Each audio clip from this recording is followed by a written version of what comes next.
กราบนอบน้อมยังกุลพระติทไรยรัตนะผ่านแผ่วพระเกี้ยวเจ้าตั้ง3ประการหมายมีพระพุทธพระธรรมพระสงฆ์อันเป็นสารณะตีเปิ่งของหมู่เฮาตั้งหลายขอกราบไหว้สาบุญญาปรมีธรรมท่านอาจารย์ท่านพ่อครูอภิวัฒนวิกรมเจ้าวาดวัดปากต่างเจริญผู้ดำเนินรายการเสียงธรรมแสงอรุณและรายการอู้จาภาษาธรรมพร้อมไปด้วยท่านครูบาอาจารย์พระสงฆ์องค์สักเจ้าภิกษุสามเณรทุกรูปทุกองค์ที่ท่านได้เปิดวิทยุรับฟังอยู่ต่างวัดต่างวาด้วยความเคารพอย่างสูงสุดยิ่งครับผมสวัสดีเจเจแถมครั้งหนึ่งแล้วก็ขอแสดงความนับถือพ่อลุงแนนแถมครั้งหนึ่งเนอครับผมขอกราบสวัสดีเน้นรักคำเหมือนกันนะครับวัสดีปีใหม่เนอครับผมขอกราบสวัสดีเน้นรักสวัสดีปีใหม่นะครับครับเจริญปอนผมขอกราบสวัสดีตุลุงนวลคนรูปหล่อเฮาเหมือนกันนะครับตุลุงก็ขอสวัสดีปีใหม่น้อยเนอครับผมขอกราบสวัสดีปีใหม่ตุลุงนวลเฮาเหมือนกันนะครับวัสดีเนอครับผมขอกราบกับไหว้สาอาจารย์สุวัฒน์กิจโจเฮาเหมือนกันนะครับผมขอกับไหว้สาอาจารย์สมัครเฮาเหมือนกันนะครับผมขอกับสวัสดีกำนันหน่วยเฮาเหมือนกันนะครับ ผมขอกับสวัสดีพี่ฮิตสมัยบ้านดอนตันแม่ริมเฮาเหมือนกันนะครับผมขอกับสวัสดีปีใหม่พี่ฮิตสมัยเฮาเหมือนกันนะครับผมขอกราบสวัสดีกับกำนันหน่วยสวัสดีปีใหม่ครับกำนันหน่วยเฮาเหมือนกันนะครับผมขอกราบสวัสดีผู้หมวดสรพรพิมพ์สมุทรเฮาเหมือนกันนะครับผมขอกราบสวัสดีปีใหม่ผู้หมวดสรพรพิมพ์สมุทรบ้านต้าบโอเฮาเหมือนกันนะครับผมขอกราบสวัสดีปีใหม่แม่ครูเสงเอ้ยบ้านประขานหลังถ้ำเฮาเหมือนกันนะครับผมขอกราบสวัสดีทุกคนที่ฟังขึ้น104วัดฝ่ายหินกะดีฟังขึ้น104วัดฝ่ายหินในเวียงกะดีขึ้น104วัดฝ่ายหินในเวียงเนาะผมขอกราบสวัสดีแม่เพนโคชูชีวิตเลมิตเกินหมื่นนักเกินแสนแรกก้าผมขอกราบสวัสดีป้าซักเขาเหมือนกันนะครับ ผมขอกราบสวัสดีป้าซักเขาเหมือนกันผมขอบคุณป้าหลวงนานที่มาแปลงโคแกมเวลาฮือมาก่อนแรงตะกี้นะครับผมขอบคุณดีเจเหล่าเป้าดีเจป่าตางเจริญก็ดีดีเจป่าตางเจริญขอบคุณนักที่แปลงโคแกมฮือก่อนแรงตะกี้นะครับขอบคุณนักขอบคุณแจ็คไลน์ขอบคุณครับขอบคุณป้าหลวงนานนะครับปอปินยองผมขอสวัสดีปีใหม่ป้าหลวงนานเฮาเหมือนกันนะครับสวัสดีปีใหม่เนอผมขอกับสวัสดีปีใหม่แม่ครูแม่หลวงนงเฮาเหมือนกันนะครับผมขอกับสวัสดีปีใหม่พี่แนนลูกสาวป้าหลวงนานนักนะครับผมขอฝากไว้สวัสดีปีใหม่ลูกสาวป้าหลวงนานตัวเด้อป้าหลวงนานเด้อลิจะบอกเปิ้นเนอครับผมขอกราบสวัสดีปีใหม่ทุกคนเลยเด้อได้ฟังขึ้นได้หล่อนี่ก็ดีทุกเราเวียงเป้าก็ดีพี่ไอ้ก็ดีพี่ไอ้วัดบ้านป่าจันก็ดีทุกคนก็ดีได้ฟังขึ้นนี่เนาะดีเจขอฝากสวัสดีปีใหม่เหมือนกันนะครับครับสวัสดีครับขอบคุณครับน้อยดีถีขึ้นปีใหม่ลุงนานก็ขออำนวยอวยพรให้สะเธอพ่อแม่พี่น้องได้อยู่ดีมีสุขอยู่ดีกินหวานตาลต้ม โรคภัยอย่าได้มี ขอให้มีแต่ความสุขความเจริญมุ่งมั่นปรารถนาสิ่งไหน ขอสมควรมุ่งมั่นปรารถนา สุขใดล้ำธรรมใดเลิศปอนใดประเสริฐจงบังเกิดแก่ศรัทธาญาติโยมพ่อแม่พี่น้องเฮากู้คนจากใจลุงหนานเน้อสวัสดีครับวันนี้อวยพรปีใหม่อย่ากำเนาะอันนั้นก็เนาะขอบคุณครับลุงแหนนเจริญปอนคณะศรัทธาญาติโยมศรัทธาสาธุชนคนดีเฮาทุกท่านมาแล้วเน้อมาแล้วมาปะกันในรายการธรรมะเพื่อชุมชนประจำวันอังคารวันนี้อยู่ยาวไปสถานญาติโยม3 ชั่วโมงเกิงเริ่มตั้งแต่6:10 นาทีไปต้นมาพักช่วงรายการไปเป็นช่วงเนาะเริ่มตั้งแต่รายการ6 โมงถึง1 ทุ่มพักรายการไปทุ่มเกิงถึง2 ทุ่มพักรายการไปเป็นเวลาชั่วโมงเกิงละมาจนถึงบาดเดียวนี้อันนี้จักยาว จักยาวเลย2 ทุ่มถึง4 ทุ่มอันนี้จักยาวเลยเนอะวันนี้นะ3 ชั่วโมงเกิงสถานญาติโยมเฮาก็จะได้มาปะกันในรายการธรรมะเพื่อชุมชนโดยมีตนตัวเก้ากับผมอาตมาภาพสามเณรรักปัญโยนันท์ก็จะมามาจากันลำดับต่อไปรายการนี้ก็มาปะกันทุกวันอังคารทางสถานีวิทยุแห่งนี้สถานที่ตั้งที่อาตมานั่งจานี้ก็คือห้องทรงวัดปากตางเจริญ ตำบลดอยหล่ออำเภอดอยหล่อจังหวัดเชียงใหม่โดยเมตตาธรรมของท่านอาจารย์ท่านพระครูอภิวัฒนวิกรมแล้วก็ส่งสัญญาณไปหลายสถานี สุมาเนอะถ้าจะออกไรถ้าจะเข้ารายการมันถึงเป็นอย่างเงี้ยถ้ามันจัดไปมันก็ดีอะสถานีวิทยุคลื่นพระพุทธศาสนาการศึกษาและวัฒนธรรมวัดฝ่ายหิน 104.50 เมกะเฮิรตซ์โดยเมตตาธรรมของท่านอาจารย์ท่านพระครูสมุวิสุวัฒน์วรกิจโจแล้วก็สถานีวิทยุ วัดพระบาทอุดมน้ำบ่อสาวา 100.25 เมกะเฮิรตซ์อำเภอฝางจังหวัดเชียงใหม่โดยเมตตาธรรมของหลวงพ่อสุจิตตานุรักษ์เนาะหลวงพ่อสุจิตตานุรักษ์สถานีวิทยุห้วยตองสักเรดิโอตั้งอยู่ที่วัดห้วยตองสักตำบลขวงเปาอำเภอจอมทองจังหวัดเชียงใหม่98.75 เมกะเฮิรตซ์โดยเมตตาธรรมของหลวงพ่อวาปีวรมานิตแล้วก็ท่านอาจารย์ชวริตชยวังโสแล้วก็สถานีวิทยุมนเสียงธรรมอำเภอแม่แจ่ม 106.25 เมกะเฮิรตซ์โดยหลวงพ่อมงคลวิสิทธิ์แล้วท่านปรัตน์อุทัยทั้ง2 ท่าน2 อุทัยสถานีวิทยุ แม่ขจารโมเดิร์นเรดิโอ94.50 โดยป้าน้อยสุวรรณแม่อนงน้องเจพรหมมินทร์แล้วก็สถานีวิทยุเวียงป่าเป้าเรดิโอสถานีวิทยุหลายสถานีเนอะ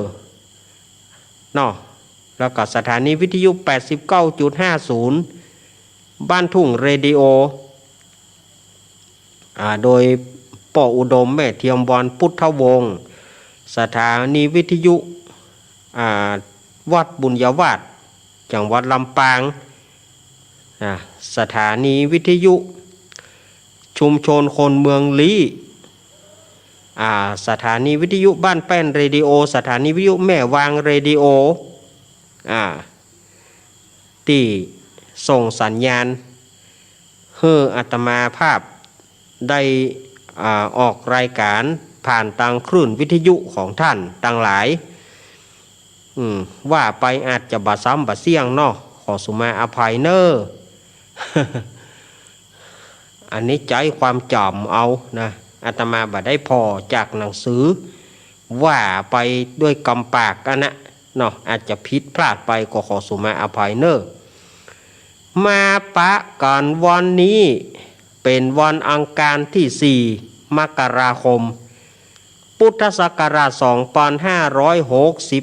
2565เดือน4เหนือเดือนยี่ใต้ออกมานี่2 ค่ำโอ้2 ค่ำวันนี้เป็นวันผีหัวหลวงลูกเป็นวันผีหัวหลวงฟังธรรมกลางป่าจ้าวันพุกนี่หรอวันพุกนี่ที่แต่มันเป็นวันใจยะเลิกล้างมือท่าคอยกินแต่ว่ามันไปตัดกับวันเสียฉลกใจยะเลิกก็ใช้ไม่ได้มุ่ยสลุยกุ้ยไปเลย สถาญาติโยมว่าไม่ใช้ไม่ได้เนาะวันนี้อาตมาภาพจะงดการเทศน์ธรรมแถมวันอังคารวันนี้นะจะงดการเทศน์ธรรมเพื่อจะได้สืบจตาเพื่อจะได้สวดมนต์สังฆะปาเปิก ผ่านคลื่นนี้ไปหาเฮือนใหม่ยายพรร้องงัวแดงสันกำแพงเชียงใหม่เปิ้นจะขึ้นเฮือนใหม่วันที่6วันนี้อาตมาภาพก็บ่ได้ไปหายายพรบ่ได้เอาอย่างไปหอมก็เลยจะสืบจตาหอมเนอะยายพร จะสืบจตาหอมเนอะสืบจตาหอมยายพรนะยายพรเพื่อจะขึ้นเฮือนใหม่อาตมาก็มาสวดมนต์สืบจตาหอมแล้วก็ศรัทธาญาติโยมที่เปิ้นจะเอาน้ำมนต์เกี่ยมไว้เลยเกี่ยมไว้เลยเกี่ยมไว้เลยน้ำมนต์ที่ศรัทธาญาติโยมบ่ได้อังการแล้วเดือดร้อนกันศรัทธาญาติโยมว่าเดือดร้อนกันอาจารย์บ่เฮ้อน้ำมนต์นะมาม่วนบางงานอย่างอย่างอีเดือดร้อนทำละ เฮาบ่ได้เฮ้อน้ำมนต์อังการเดียวเดือดร้อนก็เกี่ยมไว้เกี่ยมไว้เกี่ยมเอานักๆเนอะเอาปุ่มหลวงๆนั่นก็บอกหันน้ำคู่หันแย้มไปบ่เอาไว้นักๆจะไปเอาไว้ปุ่มเดียวมันพอกินตั้งไว้หันทึบถ้าใส่ขวดใส่น้ำคู่หันน้ำคู่เบอร์12เนี่ยน้ำคู่เบอร์12เนี่ยใส่กระหมอแล้วก็ปิดฝาไว้เก็บไว้กินเมินเกี่ยมกับมดบ่แล้วก็อาตมาจะสืบชะตาฮับขวัญปีใหม่ให้ศรัทธาญาติโยมเนอะเป็นการสืบชะตาฮับขวัญปีใหม่เสือทอง2565เสือทองเนอะเกี่ยมไว้ละบ่เกี่ยมไว้เลยนะเกี่ยมไว้เลยนะวันนี้จะหอมยายพรแล้วก็จะสืบชะตาฮับขวัญศรัทธาญาติโยมตึงหมดทุกสถานีบอกว่าลำปางเจียงไฮ้บอกว่าท่านจะอยู่ผาเยาอยู่แป่อยู่แน่นเจียงใหม่ละปูนแม่ห้องสอนดูเอาท่านจะอยู่ทุกจังหวัดที่สามารถฮับได้นะเพียวกรุงเทพมหานครปุ่นกรุงเทพมหานครจะสืบชะตาตัวก็ได้เพราะว่าแม่สรินทิพย์แล้วก็ศรัทธาญาติโยมที่เปิ่นอยู่กรุงเทพมหานครที่เปิ่นฟังตังแอบตังไลน์ก็ได้อ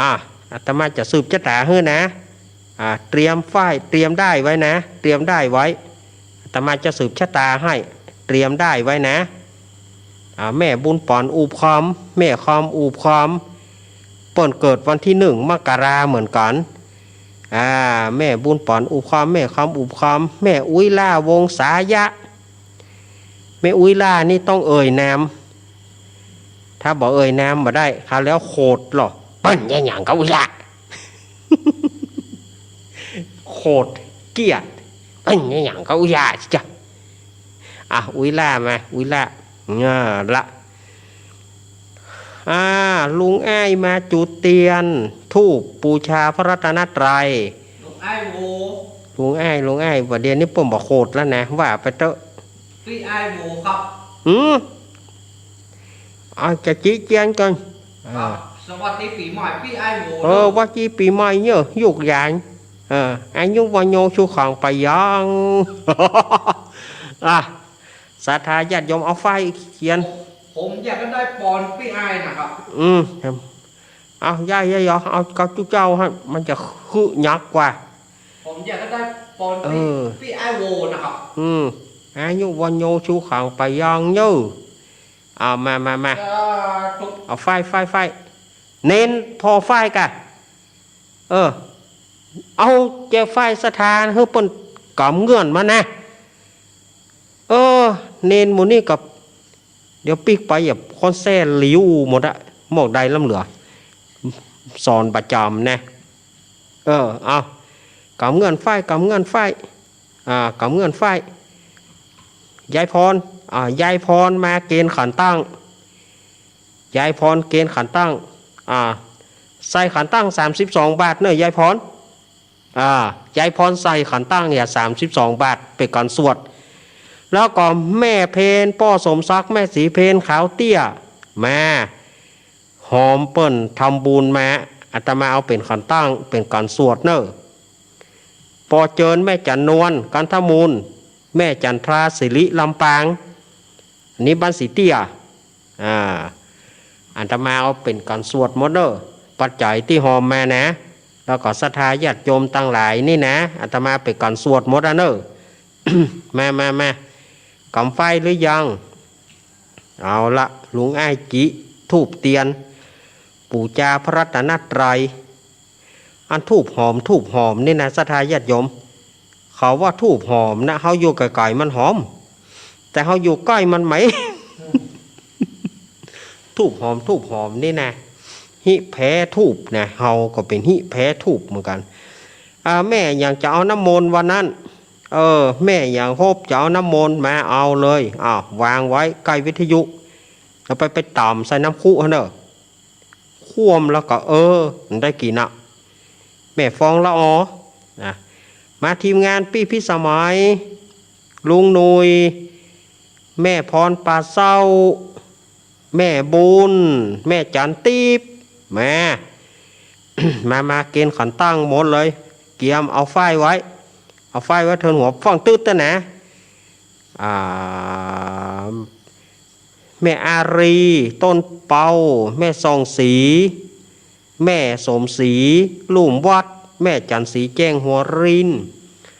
แม่สมเนียมมโนแม่จันสมมณีจักแม่ปานีมณีจรป้อน้อยบุญปานป้อบุญศรีมากันกำไฟจะสืบจะด่าเฮ้แม่อุ้ยบางปอนโยนันป้อเมืองแก้วแม่มาลีนางสาวสายฝนกันทาส้มมาแม่อุ้ยบางแม่ของอาตมาเข้านี่สืบจะด่านี่แม่เข้ามาน่ะญาติพี่น้องของอาตมาแล้วก็ทุกท่านเนอะอยู่ในไฟนะอย่ากระดุกกระดิกอย่าพึ่งตืดนะโยมอย่าพึ่งตืดนะไฟนะโยมทางกรุงเทพก็อย่าพึ่งตืดได้นะจะไปจักมันนะเดี๋ยวมันจะปูดแล้วก็มันไปหมดไม้ชะตามันจะโค่นนะโยมนะไม้ชะตามันจะโค่น วันนั้นโยมอย่างก็ที่ที่เปิ้นไปที่เปิ้นไปที่อย่างก็อุทยานธรรมสุนทรมุนีที่ท่านอาจารย์บิ๊กบอสเฮาได้สัมภาษณ์เปิ้นว่าเอาน้ำมนต์วันศุกร์ก็เอาวันการก็เอาโอสาธุ เฮาก็นึกว่าเปิ้นบ่ฟังเฮาอีกขอบคุณนะโยมเนอะทีมงานธรรมะคลายเครียดครบหรือยังครบแล้วเนาะครบแล้วนะครบแล้วกราบบูชาพระรัตนตรัยกราบหนึ่ง กราบสอง กราบสามอาตมาจะไปแบบรวดเร็วเนอะอรหังสัมมาสัมพุทโธภะคะวาพุทธังภะคะวันตังอภิวาเทมิสวากขาโต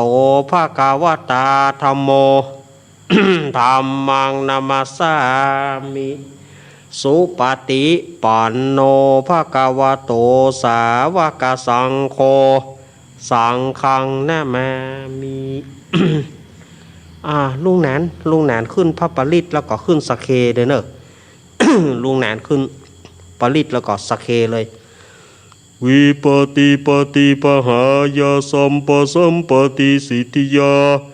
สัพพทุกขวินาศายาปริตังพรุทะมังกรังวิปติปฏิปหายาสัพพสัมปติสิทธิยาสัพพปัญญวินาศายาปริตังพุทธมังกรังวิปติปฏิปหายาสัพพสัมปติสิทธิยาสัพพโรคะวินาศายาปริตังพุทธมังกรัง ริตวานเมตังสเมตาปทันตาอเวกิตาจิตังปริตังพนันตุสักเคกาเมจรูเปกิริสิกรตาเตจันตริเควิมาเนทีเประเทจักาเมตรุวนาคหาเนเคหะวตุมหิเกเตภูมิจยันตุเทวจรธรวิสเมยกากันทปนาคาติทันตาสันติเกยังมุนิวรวจนังสาทโวเมสุนันตุธรรมสวนาการโรอยัมภทันตาธรรมสวนาการโรอยัมภทันตาธรรมสวนาการโรอยัมภทันตาเอาขอบคุณลุงแหนนเนอะ นะโมตัสสะภะคะวะโตอะระหะโตสัมมาสัมพุทธัสสะนะโมตัสสะภะคะวะโตอะระหะโตสัมมาสัมพุทธัสสะนะโมตัสสะภะคะวะโตอะระหะโตสัมมาสัมพุทธัสสะพุทธังสารนังกัจฉามิธัมมังสารนังกัจฉามิสังฆังสารนังกัจฉามิทุติยัมปิพุทธังสารนังกัจฉามิทุติยัมปิธัมมังสารนังกัจฉามิทุติยัมปิสังฆังสารนังกัจฉามิตติยัมปิพุทธังสารนังกัจฉามิตติยัมปิธัมมังสารนังกัจฉามิตติยัมปิสังฆังสารนังกัจฉามินะโมเมสัพพพุทธานังตัวติงสาวารารากาโนตันหังการโรมหาวีโรเมตังการโรมหายาโสสารนังการโรโรกาหิโตทิปังการโรชุตินทาโรโกนทันโยชนะปะโมโกมังกาโลปุริสาสะโปสุมาโนสุมาโนทีโรเรวะโตรติวัตโนโสปิโตกุณสัมปันโนอโนมาทัสสิชานุตโม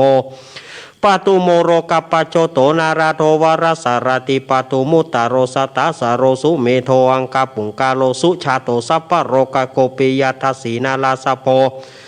ธรรมทัสสิการุณิโกราธามาทัสสิธรรมโนุโทสิทธัตโตอาสมโรเกติโสจาวรตังวโรปุโสจาวรตังวโรปุโสจาวรโทพุทโธวิปัสสิจาอนุปโมสิกิสัพพหิโตสัทธาเวสัพพุสุขทายโกกากุสันโทสัทธาวะโหโกนาคามโนรานันจโหกัสสะโปสิริสัมปันโนโกตาโมสกายปุงกาวะทาวิสติสังกตาอิเมพุทธามหิติกาการุณากุณสัมปันนาสัพพะโรกาภิปูชิตาเอเตทัสสะปรพุทธาอุตามาอังคาปุงกาลเตปิสังกากุณาสุงปิติเยอมาตังปะทังเอเตพุทธาติตาจามังการาหุนติสัพพตาทาวิสติเมพุทเทอาหังวันตามีสัพพตาเตสังญานีนาสีเลนะกันติเมตตาภเรนะจเตปิโนอนุรักันโตอโรกเยนะสุเกนะจาทาวิสติเมพุทเทโยนะโรสารานังกโตกัปปานิสตาสหัสานิทุกติงโสนะขจันติยาทาวิสติพุทธปริตังเมตตาโยอุตตารโรรามโมปัสเสโนโกสารพิภูติคาโสนาจสังกิโจสุโปโตทายะประมาโนนารากิริงปริรโยโพธิสตา อิเมทัสสานุกัมเมนะสัมโพธิงปาปุนิสันติอนาคาเตอัญเยปัญจสตตทิรารัฐพยาการณสิยุงานุกัมเมนะสัมโพธิงปาปุนิสันติอนาคาเตเอเตนะสัจจวะเชนะหนตุโนชัยมังการังสัมพุทเทอาทาวิสัญจทวทาสัญจสหัสสเกปัญจสัตตาสหัสสานีนะมามิศิรสาหังเตสังธรรมันจะสังกัญจาอัทาเรนะ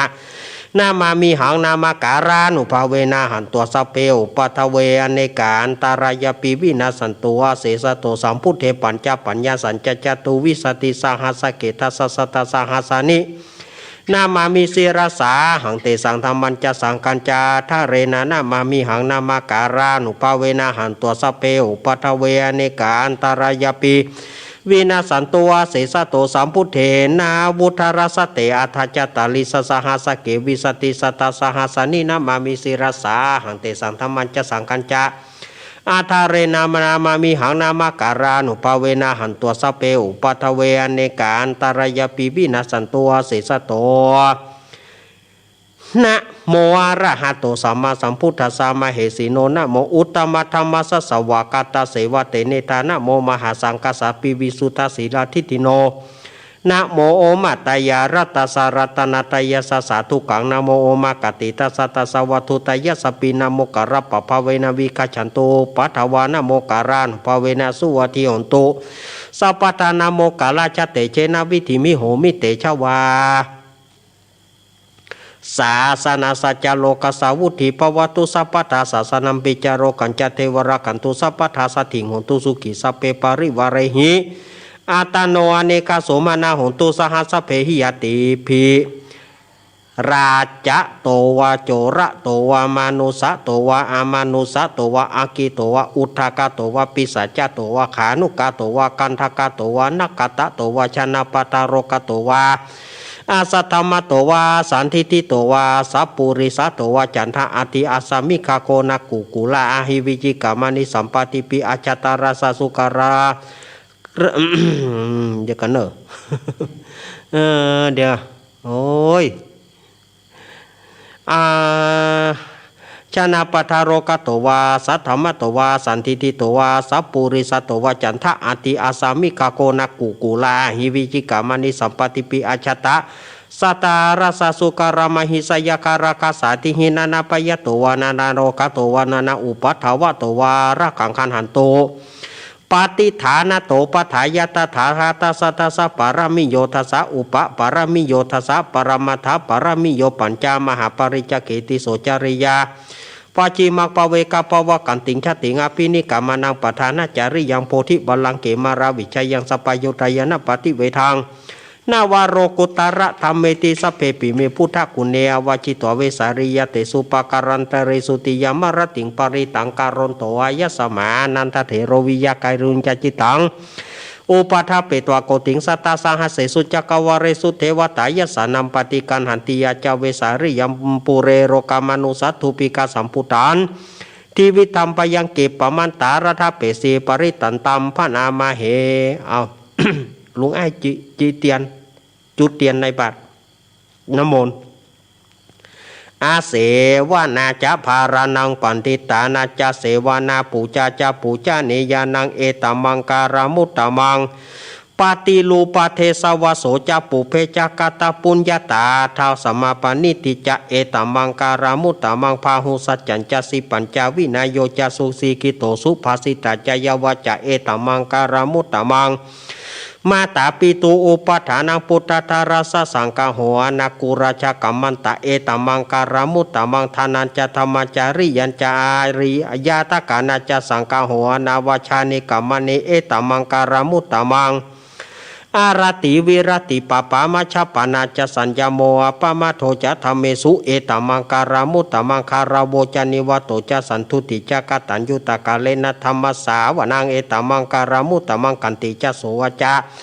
สัทธสมานานาจะทัสนังกาเลนะธรรมสากัจฉายตมังการามุตตมังตะโปจะพระมจาริยัญจาอริยสัจจนะทัสนังนิพพานาสัจฉิกิริยะจะเอตมังการามุตตมัง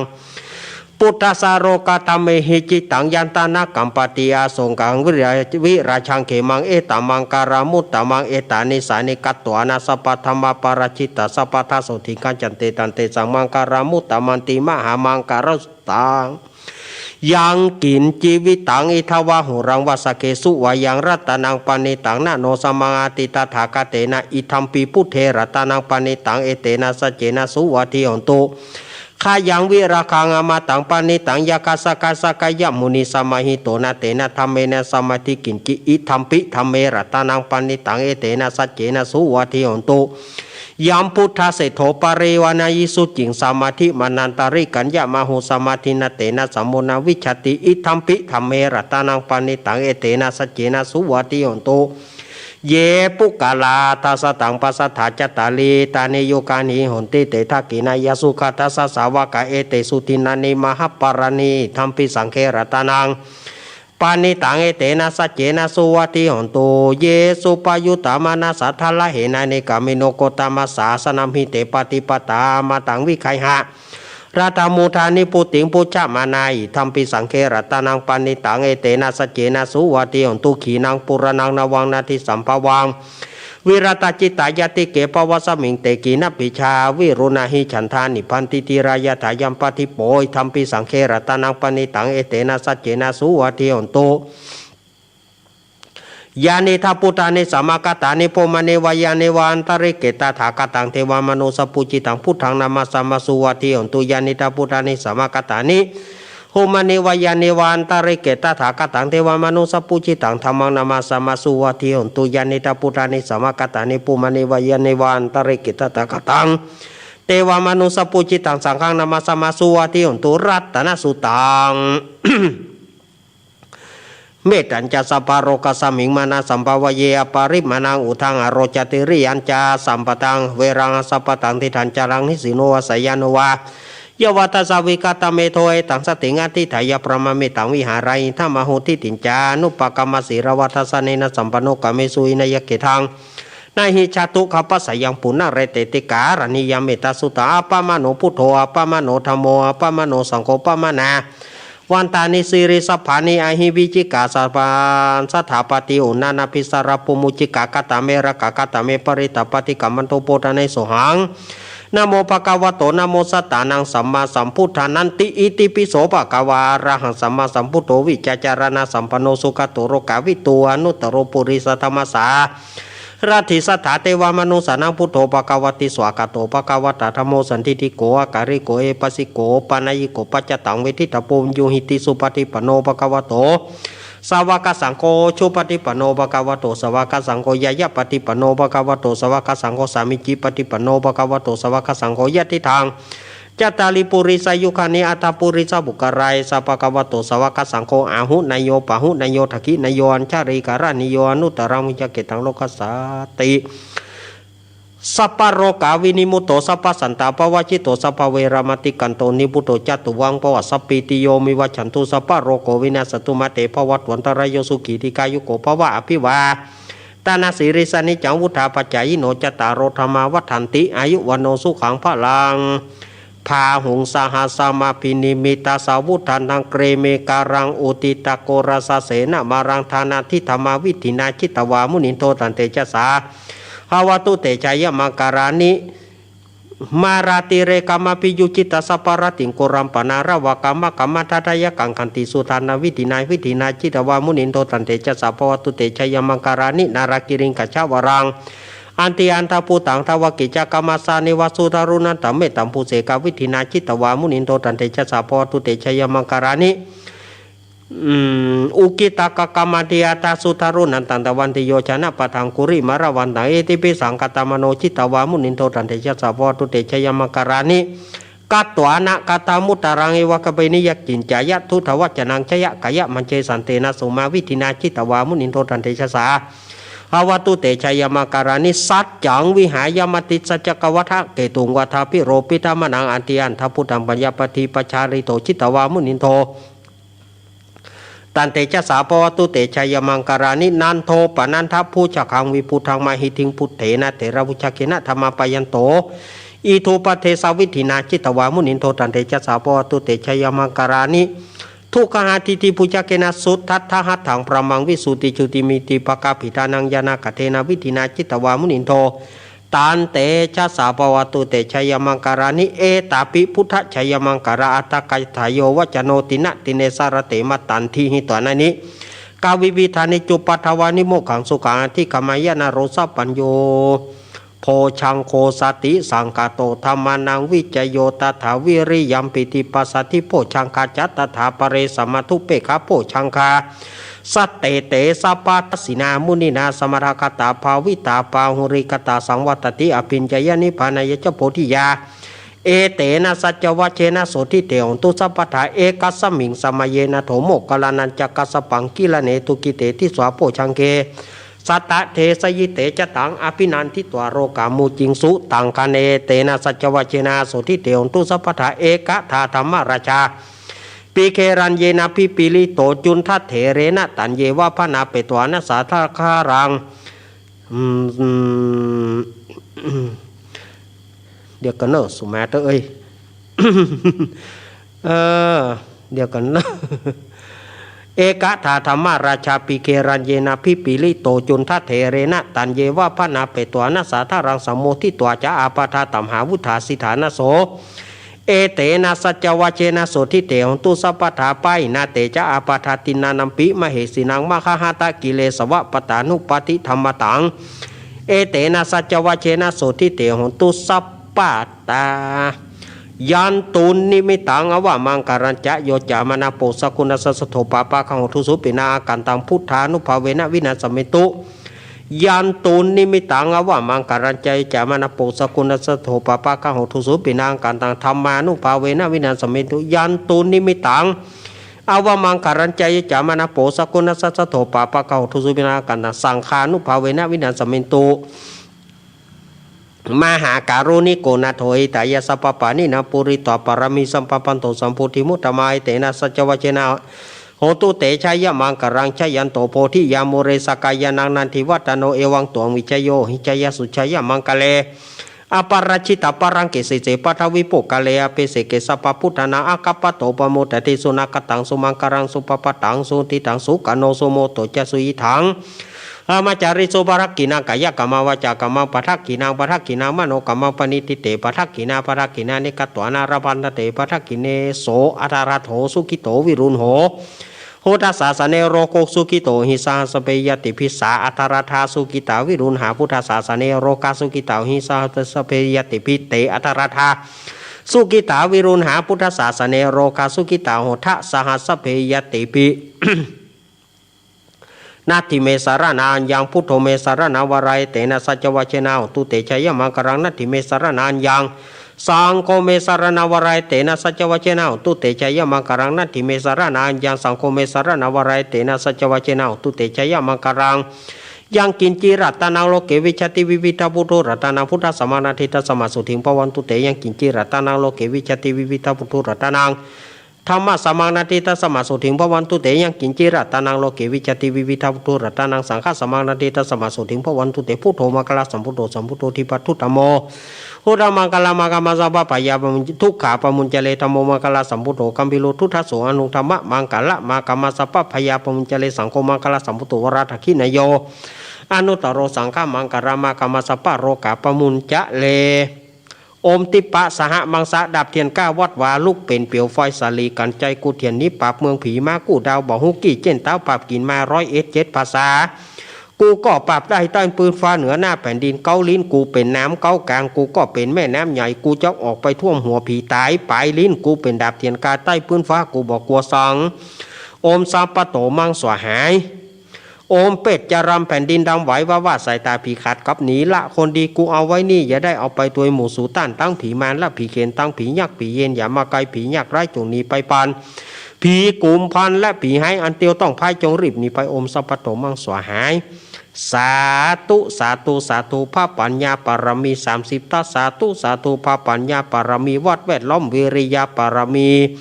อ้อมระวังดีศีลปารมีบางหอกดาบเมตตาปารมีแผ่แปะตั้งปืนตานาปารมีคือเป็นปืนตั้งต่ออุเบกขาปารมีคือก่อเป็นเบียงสัจจะปารมีเวทระวังดีเป็นไม้ใต้ขันติปารมีกลายเป็นหอกดาบบางนาไม้และปืนไฟอาทิตฐานาปารมีพันดาบไปทุกแห่งแข่งแรงปราบฝูงหมู่มารผีสางไปเปตุกตะวิปบติปังไปนี้แม่ธรณีอัศจรรย์โซเสมือนพันอยู่ข้างน้ำนาตีนองกวางต่อกวางแตกตีฟองหน้าน้องน้านอกกลายเป็นข้าวตอกดอกไม้ถวายปูชาปาเกียวแก่นไทยสตันพระพุทธทางเลยจุงมาผายผลอนุญาตโตดโปรดปูคาแต่ดีหลีแม่ธรณีออกมารีดผมอยู่ข้างใต้จังให้ใครสัจจังงาซับตินพ่นน้ำนาทีลงพันผายคอภายหักตบเต่าพญามานเอาตังปุนกัวยกมือขึ้นทูลหัวใส่กล้าวว่าผู้ข้านี้ชื่อว่าลูกศิษย์พระพุทธเจ้าโตนมีบุญสมปานนั้นมากนักพระพุทธเจ้าจริงจัดตั้งปัญญาปรมีไว้เก้าจันตั้งไว้ตั้งหน้าก็ได้เก้าจันตั้งไว้ตั้งหลังก็ได้เก้าจันตั้งแต่หัวเพียวตีนก็ได้เก้าจันตั้งแต่ตีนเพียวหัวก็ได้เก้าจันแสนวาแม้นลูกปืนมันจะมาเสมือนฝนแสนหาก็บ่อาจจักมาไกลใดข้าพเจ้าเลยได้ว่าโอพุทธกุณังโอมธรรมกุณังโอมสังฆกุณังโอมพุทธอินตาโอมธรรมอินตาโอมสังฆอินตาอัสสะอัปแม่ธรณีผู้อยู่เหนือน้ำผู้อยู่กำแผ่นดินกาข้าได้ระลึกกึศถึงคุณพระปิตาคุณพระมารดาคุณครูบาอาจารย์นะกุลเทวบุตรเทวดาและกุลพระเกี้ยวเจ้าทั้ง3ประการคือกุลพระพุทธกุลพระธรรมกุลพระสงฆ์กุลแดดกุลฝนกุลน้ำกุลลมกุลดินกุลไฟกุลกุศลเจ้าก็ดีกุลพระโตนภาวนาก็ดีกุลนางอุทราก็ดีกุลพระปัญเจกับพุทธเจ้าก็ดีกุลแม่ธรณีก็ดีกุลเจ้าแม่กวนอิมบรมโพธิสัตว์ก็ดีจงมารักษากำหน้าและกำหลังตนตัวแห่งข้าพเจ้าและสถานีวิทยุต่างๆที่ต้านห้าฟังอยู่นั้นจุงจักมีเตียงแต่ดีลิจิมแดเตอโอมพุทโธพุทธังรักษาอมธรรมงธรรมังรักษาอมสังโฆสังรักษาอมพุทโธพุทธังอรหังอมธรรมโมธรรมังอรหังอมสังโฆสังอรหังอมพุทโธพุทธังกันหะอมธรรมโมธรรมังกันหะอมสังโฆสังอายุวันโนสุขังปะลังอิมัสสมิงมงคลจักรวาลทั้ง8ทิศประสิทธิจงมาเป็นกำแพงเกลียวทั้ง7จันมาป้องกันหอมล้อมรอบกับตัวอนันตาราชเสมานาเกเตสมันตาสตโยจานาสสตาสหัสานิพุทธชาระปริเกเตระกันตุสุระกันตุอิมัสสมิงมงคลจักรวาลทั้ง8ทิศประสิทธิจงมาเป็นกำแพงเกลียวทั้ง7จันมาป้องกันหอมล้อมรอบกับตัวอนันตาราชเสมานาเกเตสมันตาสตโยจานาสสตาสหัสานิธรรมชาระปริเกเตระกันตุสุระกันตุอิมัสสมิงมงคลจักรวาลทั้ง8ทิศประสิทธิจงมาเป็นกำแพงเกลียวทั้ง7จันมาป้องกันหอมล้อมรอบกับตัวอนันตาราชเสมานาเกเตสมันตาสตโยจนะสัสตาสหัสานิปัญเจกะพุทธจารปริเกเตระกันตุสุรกันตุอิมัสสมิงมงคลจักรวาลทั้ง8ทิศประสิทธิจงมาเป็นกำแพงเกลียวทั้ง7จันมาป้องกันหอมล้อมรอบกับตัวอนันตาราชเสมานาเกเตสมันตาสตโยจนะสัสตาสหัสานิสังฆชารปริเกเตระกันตุสุรกันตุโอมอิติปิโสวิเศษอิเสเสพุทธนาเมอิเมนะพุทธตังโสอิโสตังพุทธปิติอิปัญจมาเรชิโนนาโถปโตสัมโพธิมุตตมังจตุสัจจังประกาศสิทธิธรรมจักกังปวดีเอเตนะสัจวจนะโหนตุเมชัยมังการังอาทิอุนหาสาวิจโยธรรมโมโลเกอนุตตรสปัสสตาหิตถายะตังตองกันหาหิเทวเตปริวเชราชทันเทอามานุเสปวะเกพยเกนาเกวิเสปุเตอากาลามารเนนะจัสสะปัสสมามารณมุตโตทะเปตวการามาริตังตะเสวะอานุภาเวนะหนตุเตโวสุขิสัทธาสุทัสสีลังสมาทายะธรรมังสุจาริถังจาเลตะเสวะอานุภาเวนะหนตุเตโวสุขิสัทธาลิกิตังกินจิตังภูชังธารนังวัจจนังกรุง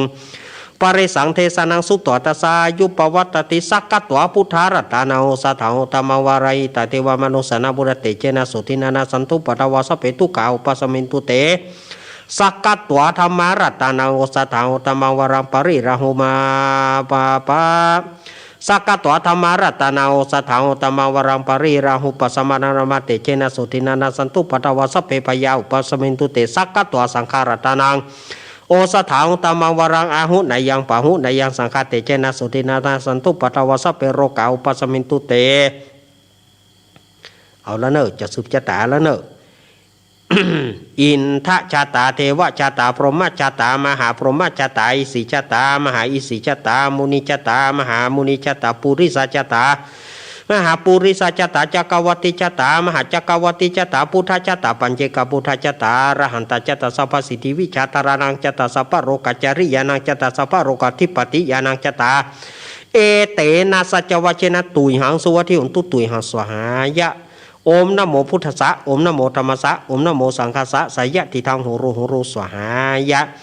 อินทะชาตาเทวชาตาพรหมชาตามหาพรหมชาตาอิสีชาตามหาอิสีชาตามุนิชาตามหามุนิชาตาปุริสัจจตามหาปุริสัจจตาจักรวัติชาตามหาจักรวัติชาตาพุทธชาตาปัจเจกพุทธชาตาอรหันตชาตาสัพพสิทธิวิชาตานังชาตาสัพพโรกัจจริยานังชาตาสัพพโรกาทิปติยานังจตาเตนะสัจวัจนะตุยหังสุวัติอุนตุตุยหังสวหายะโอมนะโมพุทธัสสะโอมนะโมธรรมัสสะโอมนะโมสังฆัสสะสยติทังโหรุสวหายะอินทะจตาเทวจตาพรหมจตามหาพรหมจตาอิสิจตามหาอิสิจตามุนิจตามหามุนิจตาปุริสัจตามหาปุริสัจตาจักรวัติจตามหาจักรวัติจตาพุทธจตาปัจเจกพุทธจตาอรหันตจตาสัพพสิทธิวิชาตานังชาตาสัพพโรกัจจริยานังชาตาสัพพโรกัทิปติยานังจตาเตนะสัจวัชนะตุยหังสุวัติอุนตุตุยหังสวหายะโอมนะโมพุทธัสสะโอมนะโมธรรมัสสะโอมนะโมสังฆัสสะสยติทังโหรุสวหายะปุตตะกาโมระเพปุตตังธนะกาโมระเพทนังอัธิกายเยกายยายะเทวนังปิยตังสุตวะอิติปิโสภควายมราชาโนท้าวเวสสุวรรณโนมรณังสุขังอรหังสุขโตนะโมพุทธายะชายาสนากาตาพุทธาเจตวามารังสาวาหานังจตุสัจจังสัพพังรสังเยปิวิงสุนรสภาตันหังกรทโยพุทธาตาวิสตินายกาสัพเปปฏิทิตาไมหังมาทาเกเตมุนิสารสิเสปฏิทิโตไมหังพุทโธธรรมโมทวิโรจเนสังโฆปฏิทิโตไมหังเรสภคุณาการโรหาทายเยเมอนุรุโธสารีบุโตจะทักกิเนโกนทันโยปิติปกาสมิงโมกการโนจวามเกทักกิเนสาวเนไมหังอาสุงานันตาราโหโรกัสโปจามหานาโมปาสุงวามาโสตะเกสันเตปิติภกาสมิงสุริโยวะปะพังการโรนิสิโนสิริสัมปันโนโสภิโตมุนิปุงกาวกุมลกัสโปเทโรมเหสิจิตวัฏโกโสไมหังวัฏาเนเนจังปฏิตาสิกุณากโรปุโนอังกุริมาโรจาอุบารินันทศิวรีเมปัญจาปัญญาอิเมปัญจาอิเมชะตานรเตเตระกัมมาเสสสิติมหาเทระวิจิตาชินสาวกายเตสิติมหาเทระจิตวันโตจิโนรสาจารันตาศีลเตเชนังกัมมังเกสุสันติตารัตนังปุระโตอสิทักกิเนเมตตาสุตกังทัชชะขังปัจจโตอสิวเมอังคุลิมารากังขันทะโมระปริตัญจาอาตานาติยสุตกากาเสชาทานังอสิเสเสปการสันติตาชินานาวรสังยุเตสัตปการรังกตาวัตาปิตาที่สัญชาตาไปราชันตุปัทวาเสสาวินัยยังยันตัวอนันตชินเตชะสาวสโตเมสกิเจนะสัทธาสัมพุทธปัญชเรชินปัญชรามัชฌมิวิหารันตังมหิตาเรสัทธาปเรตุมังสัพเปเตมหาปุริสาสภัยเจวมันโตสุกุโตสุระโคชินานุภาเวนะจิตโตปัฏฐโวธรรมานุภาเวนะชิตาริสังโฆสังขานุภาเวนะจิตตนารายโยสัทธามานุภาวะปริโตจารามิชินปัญชเรติสัพพะพุทธานุภาเวนะสัพพะธรรมานุภาเวนะสัพพะสังฆานุภาเวนะพุทธรัตนังธรรมรัตนังสังฆรัตนังตินังรัตนานังอานุภาเวนะจตุสราสีติสหัสสธรรมกันธานุภาเวนะปิตกัตตยานุภาเวนะชินาสาวกานุภาเวนะสัพเพเตโรกาสัพเพเตปยาสัพเพเตอันตรายสัพเพเตอุปัฏวาสัพเพเตทุนนิมิตาสัพเพเตอวมังการวินาสันตุอายุวัฏโกธนวัฏโกสิริวัฏโกยสวัฏโกภารวัฏโกวันวัฏโกสุขวัฏโกโหตุสัพพทาตุกโรกาปยเวรโสกสันตุจุปัฏวาเนกันตรายปิวินาสันตุจัตเตจัสสาจายะสิทธิฐานังราพังโสถีภากายังสุขังพลังสิริอายุจวโนจะโพคังวุฒิจยสวาสตวสาจะอายุจะชีวสิทธิพวันตุเตตุกปัตตาจเนทุกขาพยาปัตตาจเนปยาโสกาปัตตาจเนโสกาโหนตุสเปปิปานิโนเอตาวตาจามเหหิสัมปทามุญญสัพพตัง สัพเพเทวานุโมทันตุสัพพสัมปติสิทธิยาทานังทะทันตุสัทธายสิรารากันตุสัพพทาภาวนาปิรตาหนตุกัจจันตุเตวตากตาสัพเพพุทธาปรปตาปเจกนันจะยังปรังอรหันตานาจเตเจนารากังวันตามิสัพพโสภวตุสัพพมังคารารักันตุสัพพเทวตาสัพพพุทธานุภาเวนะสทาโสถิงภวันตุเตภวตุสัพพมังคารารักันตุสัพพเทวตาสัพพธรรมานภาเวนะสทาโสถิงภวันตุเตภวตุสัพพมังคารารักันตุสัพพเทวตาสัพพสังฆานุภาเวนะสัทธาโสถิงภวันตุเตนาคตายคัพพุทธานังปปากหานิวารณาปริตสานุภาเวนะหันตัวเตสาอุปัทเวนาคตายคัพพุทธานังปปหานิวรณาปริตสานุภาเวนะหันตัวเตสาอุปัทเวนาคตายคัพพุทธานังปปากหานิวรณาปริตสานุภาเวนะหันตัวเตสังอุปัทเวอโรกายปารมาราภาสันทุถีปารมังทานังวิสาสังปารมายตินิปานังปารมังสุขังสาธุเอาละได้สืบจะตาแล้วนอฮับขวัญปีใหม่วันนี้มีพระสงฆ์องค์เจ้านักในวันนี้นอหลวงพ่อตู้ลุงดอยก่อมแม่วันนี้นะเปิ้นก่อมาเป็นเก้าเป็นประธานท่านพระครูอภิวัฒนวิกรมก่อมแม่ท่านพระครูณัฐพงศ์ก่อมแม่ท่านมหาสมชาติบอกว่าลำปางเชียงไฮ้เปิ้นก่อมแม่วันนี้มากันมดครูบาอาจารย์ท่านอาจารย์วรรณชัยชยานันโทท่านพระครูกัลยาณปราโมทย์หลวงพ่อสาธิตสารคุณโอ้ครูบาอาจารย์มานักมากหน้าหลายตาแล้วรวมถึงพระคุณเจ้าที่บนมาเตธรรมตึงวันกู้วันนี่นะตั้งแต่เข้าภาษามาครูบาอาจารย์พวกก็มาหมดวันนี้นิมนต์มาหมดศรัทธาญาติโยมจะมัดมือมาเลยวิลาเอาวิลาก่อนวิลามาเนี่ยเอาวิลาอุ้มก็ได้อุ้มวิลาเข้ามาก็บอกอันเปิดว่าละนี่อย่าง มาเลยวิลามาศรัทธาญาติโยมการเข้ามาการเข้ามาเดี๋ยวมัดมือก่อนมัดมือแล้วก็แถวหน้าออกการออกไปการออกไปเอาตืดเลยโยมที่อยู่กรุงเทพตืดเลยไฟน่ะจักเลยไฟน่ะจักอย่าให้มันปูดจักจนปูดนะเหนียวเปล่าเหนียวไหมเหนียวเนาะค่อยๆตืดนะตืดเลยพดนั่นแล้วก็เอามาให้ครูบาอาจารย์ครูบาอาจารย์จะมัดมือมีนะมัดมือเบื้องซ้ายขวานมามัดมือเบื้องขวาขวานอยู่โยมเคยได้ยินไหมโอ้มันไทยก็ว่าเหยามือได้แน่พี่สมัยก็เดี๋ยวพี่สมัยอย่ามาละอย่างใดเนี่ยว่าให้ได้ก็บอกว่าแต่เอาหลวงพ่อนิพนธ์ก็มาเนอะหลวงพ่อนิพนธ์หลวงตากฤษหลวงพ่อมานิดมากันหมดนะเมื่อคืนนี้เดี๋ยววันที่8ก็จะไปกันยกคาราวานไปหลวงลุงชัยวัดมีนายนิมนต์ไปฟังกำไม้เด้อหลวงลุงนั่นไปฟังกำไม้ต่างนอกเด้อนิมนต์เข้ามาเพื่อก่อนครูบาอาจารย์น่ะกะ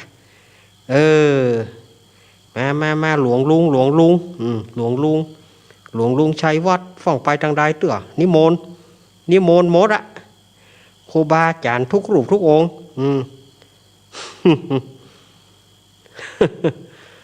ให้ท่านบิ๊กบอสก็ยังตัวโคตรลูกกันโคตรลูกเลยมานิมนต์มาครูบาอาจารย์มาแล้วเนาะมัดมือบ่ มัดมือเนาะพุทโธมังกาลาสัมพุทโธทิปทุตตโมพุทธมังกาละมากามาสปัตทุขาปมุญจเลธัมโมมังกาลสัมพุทโธคัมภีโรทุตโสอนุธรรมะมังกาละมากามาสปะพญาปมุญจเลสังโฆมังกาลสัมพุทโธนวราถาคินโย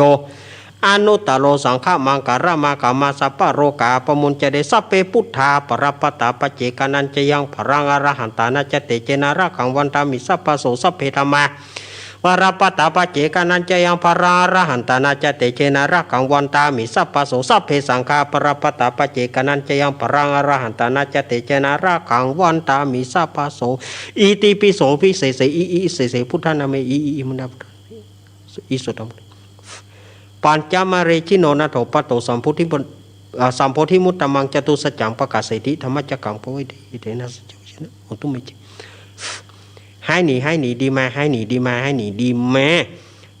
อมพุทโธปัตธรรมโมปัตสังโฆปัตอมนะโมปิดอมพุทโธปัตอมธรรมโมปัตอมสังโฆปัตอมนะโมปิดอมพุทโธปัตอมธรรมโมปัตอมสังโฆปัตเอาเรียบร้อยครูบาอาจารย์เอาลุงไอ้ปฏิบัติลุงไอ้กับเจปอยสลุงคนแกนครับขอบคุณลุงไอ้โมนะครับว่าเจ้าบ่าจุ่มโคจักปีมอยยะลุงไอ้ไอ้ยาเนี่ยลุงไอ้สลุงหัวกันน่ะสลุงหัวกะโอ้เปลี่ยนโว้ยสลุงนี่กันเหรอโอ้มันจืมมันผิวมันจะผิวอย่างลุงไอ้ปะเต็งมาก้าหัวโจกกันน่ะมันผิวที่ไหนหัวโจกเปลี่ยนลุงไอ้ปะเต็งมันแจกงี้เปลี่ยนลุงไอ้ปะเต็งมาหยองเดี๋ยวเอาผ้าถูเนอะผ้ามาเจ็ดเนอะปะเจ็ดทั้งพวกว่าเจ้าท่านพี่บอสจะไล่หนวดละไผ่มาเสียน้ำคู่หัวมันโอ้ตายละเจ้าค่ะใบยัยแจงมันแจกได้เนาะได้แล้วไปมันอยู่มาได้มาแตกแหละไปบ่ฮู้เอาไปแจงอย่างบ่มันแจกเนี่ยเอาไปเถียงกันเถอะเวลาบ่มีเอาไปเจก็ได้ละน่ะลุงไอ้ได้น้ำเต็มว่ะเจียมเย้าเอาฮักส้มป่วยจีมิฮะน่ะเอาชายันโตโพธิยาโมเรสากายานังนันติวัตตาโนเอวังตวงวิชัยโยโหหิชัยยาสุชัยยามังกะเลอปาราสิตาปารังเกสิเสปัทาวิปุกาเลอภิเสเกสะปะพุทธานังกัปปะโตปโมตติสุนักขตังสุมังคารังสุปภัตตังสุหุติตังสุกโนสุโมโหโตจะสุยิทังพระมาจาริสุภารักกินังกายกมังวาจากมังปะทักกินังมโนกมังปณิติเตปะทักกินานิกตวนารพันธเถปะทักกิเนมาปะเคนวิลาอาวุโสวิลาอาวุโสต่อไปป่อครูทองอินแม่อมพรพรหมจันใจขอบคุณครับมาท่านหัวหน้าทองอินหัวหน้าสว่างลุงหนานปะเคนเลยลุงหนานมาโปแกนลุงด้วงมาเกาะกันอันที่บัดเกาะกันเลยปะเคนแม่บุญปันอุคำแม่คำอุคำมาเลยน้องบอมน้องเบนมาน้องบอมน้องเบนมาเลยแล้วก็ปะเคนครูบาอาจารย์ทุกปะเลอะเน้นบอกผ้าน่ะบอกคือขี้เตื่อแล้วเน้นหมูนี่ก็ได้จะได้โดนไม่แซ่หลิวละเดี๋ยวขอปีกไปก่อนจะหลิวผ้าปะเคนน่ะยังบอกแม่หรอสุมาแล้วก็บอกออกอากาศได้จะด่ามันจะว่าเหลือนี้กันนะเนนหมูนี่ต้องคอนเซ่หลิวเดียวกันน่าเอาไหมกลางจีวรนี้เนนแห่หมูนี่นะด่าหมอปะเคนสุมาแล้วญาติโยมปะเคนเลยปะเคนแม่แก้วยาวาป่อสันติแม่กัญญาแม่น้อยดวงพาจอมตองวันนั้นเพิ่นไปหาอาตมา ปิ้นว่าขอมีชื่อเฮ้อป่อแม่ถึง3เนอเฮ้อได้ประเคนของเธอเนอแม่แก้วยาวาเธอเนอแม่บุญปอนอุปคอมแม่บุญปอนสารอุยี่จอมแจ้งมาเลยมาเลยแม่สอนบ้านแม่วางนาทรายมานี่เสียงเหมือนก่อนนักมานี่เดี๋ยวจะมัดแขนติดก่อน มาแม่บุญปอนสารอุยี่นะเอาละแม่ใส่พินจ้างซอไม่ไหนแต่ละน้อยแต่ละน้อยแต่ละน้อย พี่พิสมัยวิไรศักดิ์ลุงหนุยสว่างเมฆมาแม่บุญกอกอแม่บุญกาดก้อมแม่จันทิพย์เกการามแม่สมเนียมโนแม่จันสมมณีจักไอเอกพะเยาไอพงป่าซางมาเลยยายพรอย่าโอ้ยายพรเป็นเกาไปก่อนกันหน่อยยายพรมาเลยมาเลยยายพรมาอันนี้อย่างไหนยายพรมันเกี่ยวก็ว่าบะเขือต่ำผูกนี่ยายพรต้องมายายพรมากินกะกินสั่งเลยกินสั่งเลยมาเลยยายพรพ่อสมศักดิ์แม่สีเพนแม่แสงล่าแม่อย่างเขาแม่ฟงคอมไม่กะแม่แสงล่าจื่อล่าก็ว่าเป็นปีเบิ่นยายน่ะมากินอุ้ยบางแม่เมื่อพ่อมึงเกี่ยวแม่มาลีน้องสาวใส่โฟนมาเลยกินหมดบ่เอาอีกะนอเอาปอนก่อนนอก่อนที่จะให้พี่พิสมัยได้เหล่าเจี้ยพี่พิสมัยก็มาแล้วนะมาละเดี๋ยวเนอะพี่พิสมัยเนอะมาเลยทีมงานทำมาใครเครียดมากันหมดหมดแล้วบ่เอาปอนเนอะยะถาวาริวหาปุราปาริปุเรนติสาครังเอวะเมวะอิโตทินังเปตานังอุปคาปติอิชิตังปฏิตังตุมหังคิปะเมวะสมิสันตุสัพเปปุเรนตุสังกปะจันโทปนารโสยะถามณีโชติรโสยะถาโอแม่สุเกี้ยวแม่พ่อเจินแม่นวลแม่จันทาศิริลำปางมาเลยแม่ย่อมบอกคือแต่แกย่อมบอกคือเฮาแม่สัพปิติโยมิวาจันตุสัพพะโรโกวินาศตุมาเตภวัตวันตารโยสุขีติกายุโกภวะอภิวาทานาสีริสานิจังวุธาปัจจายโนจัตตารโอธรรมาวทันติอายุวันโนสุขังพระลังไผ่ที่มาได้ฮับปอนหมู่มาที่ท่านบิ๊กบอสก็ได้แล้วก็มาหาท่านอาจารย์ทัพครูสมุวิศวัตก็ได้มาหาหลวงลุงก็ได้ที่เก็บโต๊ะนะแต่กี้ที่มาได้เกณฑ์แต่กี้เกณฑ์ให้หลวงลุงเกณฑ์ให้ท่านอาจารย์วิศวัตตานให้หลวงพ่อตู้ลุงดอยตานให้อาจารย์วรรณชัยนั่นตานนั่นนั่นนะเลี้ยวใจเรียบร้อยแล้วเนาะสาธุปอนวันตาเนาะเอาแบบเชียงใหม่ก็ว่าละปูน ตั้งเชียงใหม่ครับมันม่วนตั้งเชียงใหม่ม่วนกะเอาเชียงใหม่เนาะโอเควันตามีพุทธังสัพพังเมโตสังฆมาทะเมพันเตวันตามิธัมมังสัพปังเมโตสังฆามันทะเมพันเตวันตามิสังฆังสัพปังเมโตสังฆามาทะเมพันเตวันตามิขารูปัจจัยยาจาริเยสัพปังเมโตสังฆามาทะเมพันเตวันตามิกัมมะฐานังสัพปังเมโตสังฆามะทะเมพันเตวันตามิอารามเมพัทธาสีมายังสัพปังเมโตสังฆามาทะเมพันเตวันตามิเจติยังสัพปังสัพปัฏฐานเนสุปาติทิตาสเรรตาตุมหาโพธิงพุทธรูปัง สักการังสัทธานาคาโลเกเตวะโลเกพรหมะโลเกชมพูทีเปรังกาทีเปสเรราธาตุโยอาราหันตาธาตุโยเจติยังกันทะกูติงจตุราสีติสาหาเสธรรมกันเทสเปสัมปาทเจติยังอาหังวันตามิสาปาโสเอาละเอาหันหน้าไปทางพระประธานนะครับหันหน้าไปทางพระประธานมาทางตุลุงดอยเพวันตา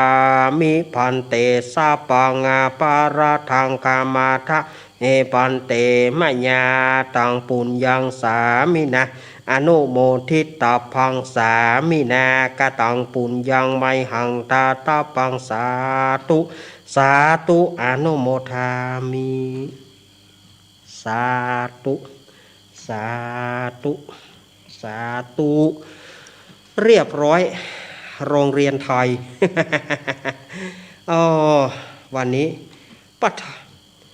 ขนาดเฮ่งหิมไตหิมยองนะอ๋อวันนี้3 ทุ่มไปอ้าวก็ได้จะให้ปีพิสมัยปีพิสมัยมาใกล้ไม้นี่มาใกล้ไม้เลยเดี๋ยวปีพิสมัยจะมาวันนี้เปิดจะมาเล่าบ่กูเตือนนี่ตังโทรศัพท์อีหรอวันนี้จะเอาสดๆเหรอนะพี่พิสมัยวิไรศักดิ์เฮานี่นะเนาะวันนั้นก็ไปละปีใหม่ปีหวานก็ไปหมดละอวยพรกันไปหมดละก็เดี๋ยวเปิ้นจะมาเล่าเจี้ยแล้ววันนี้ของอาตมาเล่านิทานใบเจ้าแล้วเนาะหมดละพี่พิสมัยพร้อมแล้วมาเลยพี่พิสมัยวิไรศักดิ์พร้อมหรือยังฮัน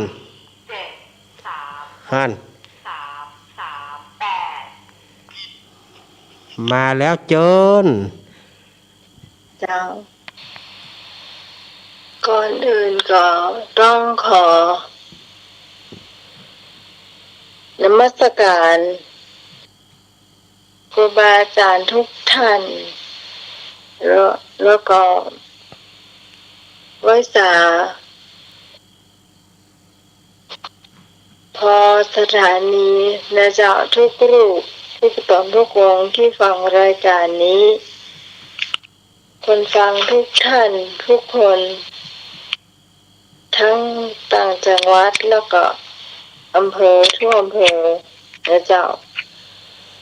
แล้วก็นมัสการพระอาจารย์นวราเจริญปอนสวัสดีเจนะเจ้าน้องเจวันนี้สวัสดีด้วยนะเจ้าวันนี้บอกให้พร้อมเท่าไหร่รู้สึกว่ามันจะมึนตั้งแต่เช้าละรู้สึกว่าจะมึนว่าต่างบ้านปีเป็นวัดกันนักแม่ก็ไม่ค่อยสบายก็น้องสาวไม่ค่อยสบายเป็นวัดยังดีนะพี่ยังรู้สึกว่ายังรอดตัวมาได้มาเป็นวัดนะ ก็ใช่อย่างนะเจ้าช่วงนี้มันโรคภัยแค่เจ็บหนักเนาะเขาก็จะเอาเรื่องเนี้ยมาเป็นเจียกันเจ้าวันนี้นะมีแม่คนหนึ่งเอาเข้าถึงเจียไปเลยมีแม่คนหนึ่งเพิ่นก็ว่านั่งจมอยู่คนเดียวจมโดยใครพระป่ามาตั้งวันเบี้ยยัง10ก็บ่ออกต้าบ่เดียวแล้วเฮาจะเอาสตางค์ที่ไหนมาจ่ายล่ะ แล้วโควิดเนี่ยมันทำให้เราบ่มีสตางค์จ่ายนะเก็บพักก็บ่ได้พักฟังพักแคบเดี๋ยวไปจ่ายไปเอาไปขายก็บ่ได้กูจะไปเก็บพักปุ้งพักแคบตามหัวตามหยังล่ะไปจ่ายขายเป็นมัดได้ตังค์อยู่อย่า อันนี้ก็ได้เหมาะไปเก็บบ้านเปิ้นกว่าบ้านเปิ้นจะติดโรคภัยไข้เจ็บก็บ่ไปไหนอย่าก็เลยว่าบ่ไปเตื้อรอโลกนี้ซาไปก่อนซาไปน้อยเดียวมาให้เหมาะก็เหมือนไฟลุกจะลบไปก็คือไฟมันจะดับละลุกมาให้เหมาะโอ้มันก็เลยจมคนเดียวเนี่ยถ้ามันเป็นโคนนะเขาจะเตะพ่อพับมาให้นะ มันก้นเป็นสกรรมเลยหรอกบัดเดียวนี่เขาได้ข่าววาดฝ่ายหินเปิ่นจะตอดผ้าป่า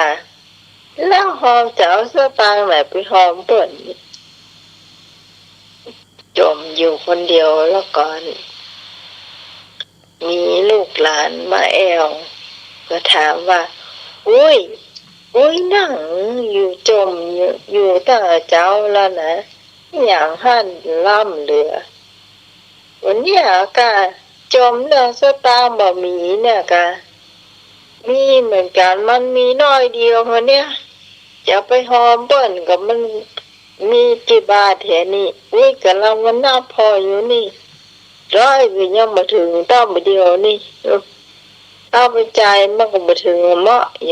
มาถึงร้อยเหมาะน้อยท่านก็ว่ามีความสามารถพิเศษอย่างพ่อเดี๋ยวเจ้าคือออกมีความสามารถพิเศษอย่างก็บ่มีมันก็ต้องมีกับต้องมีพ่องกะเกิดมาลูกต้องมีพ่องเห็นว่านะสี่คนเท่าเหรอ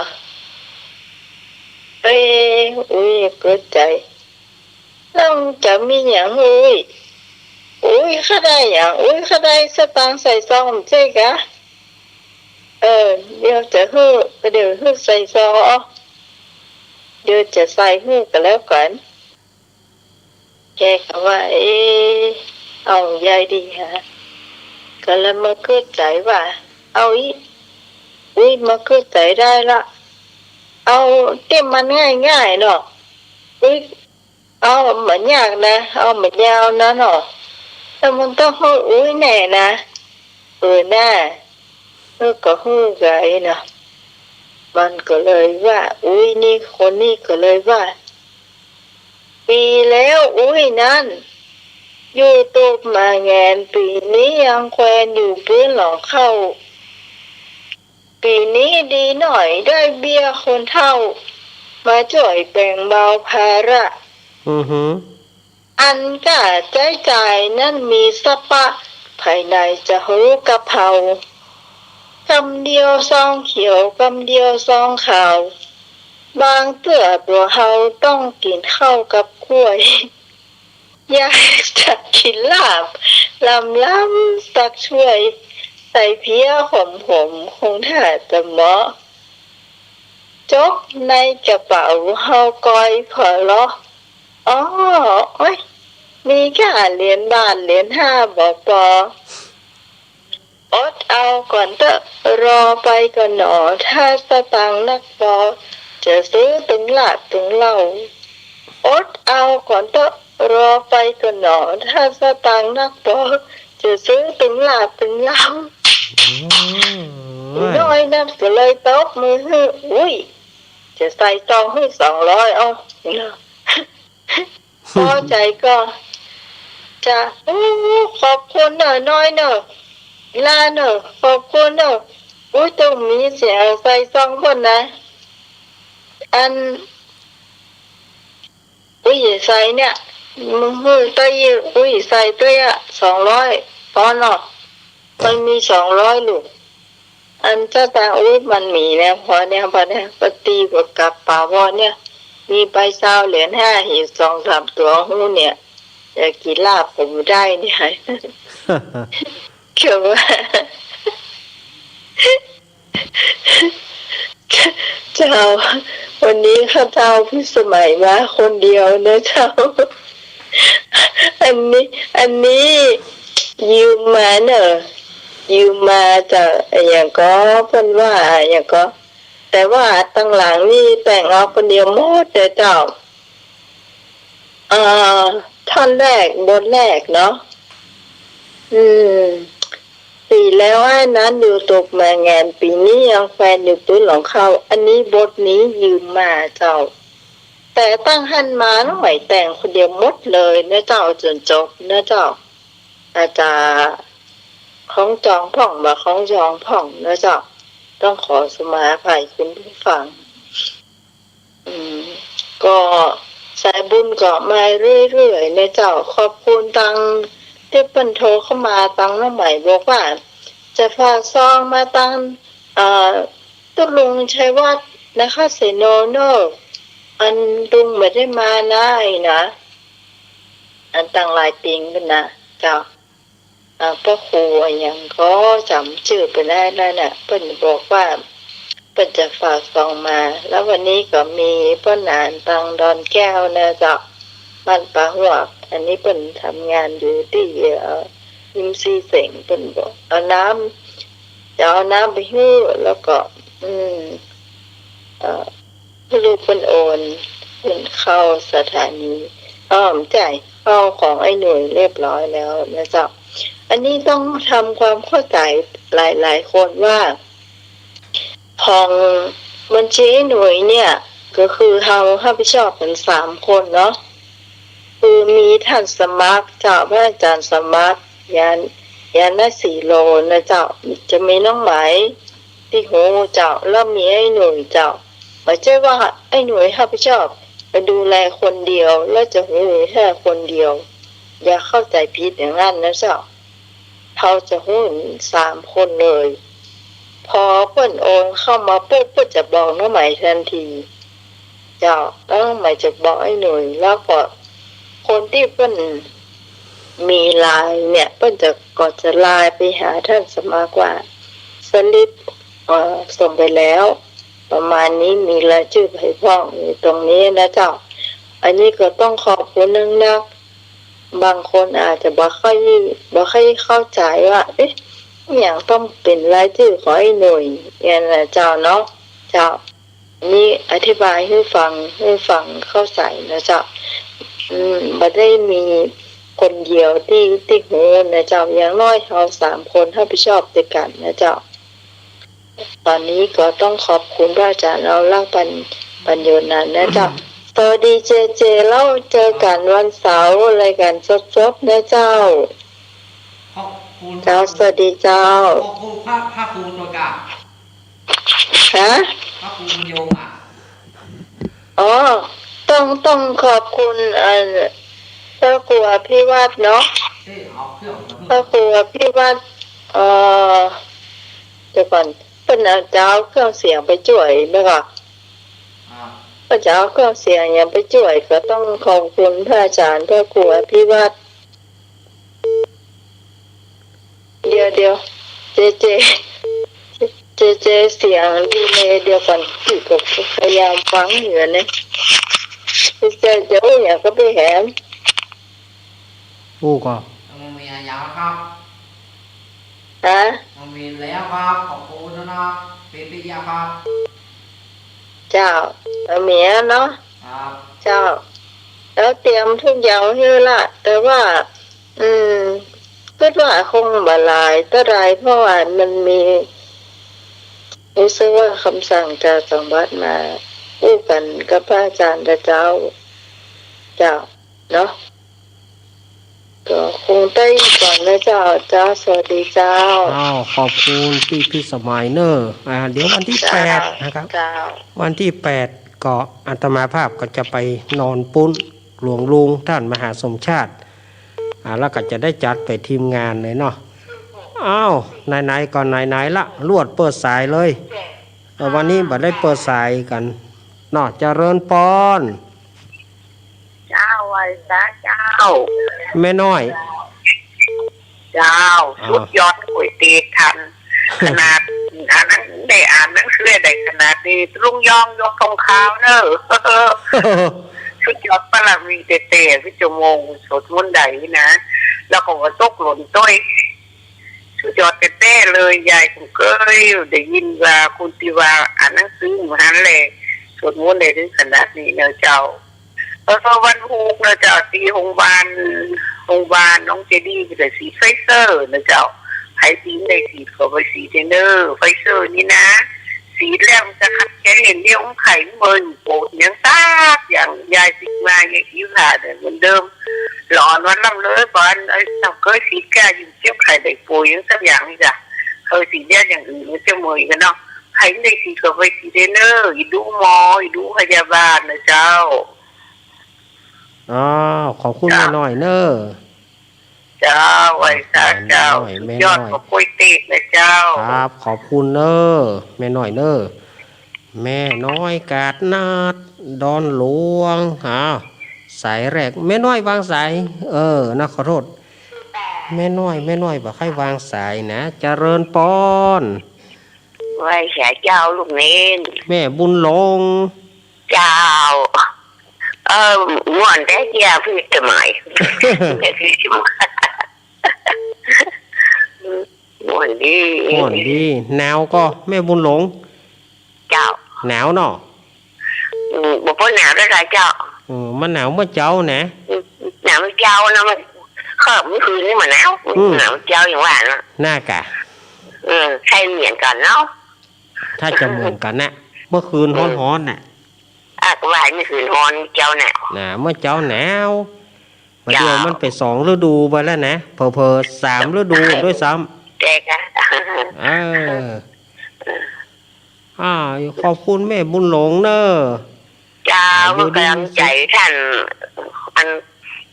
ลูกเด่นเนอะครับขอบคุณแม่บุญหลงดีปีใหม่ลูกเด่นดีปีใหม่เนอะโชคดีปีใหม่เนอะขอบคุณแม่บุญหลงเนอะ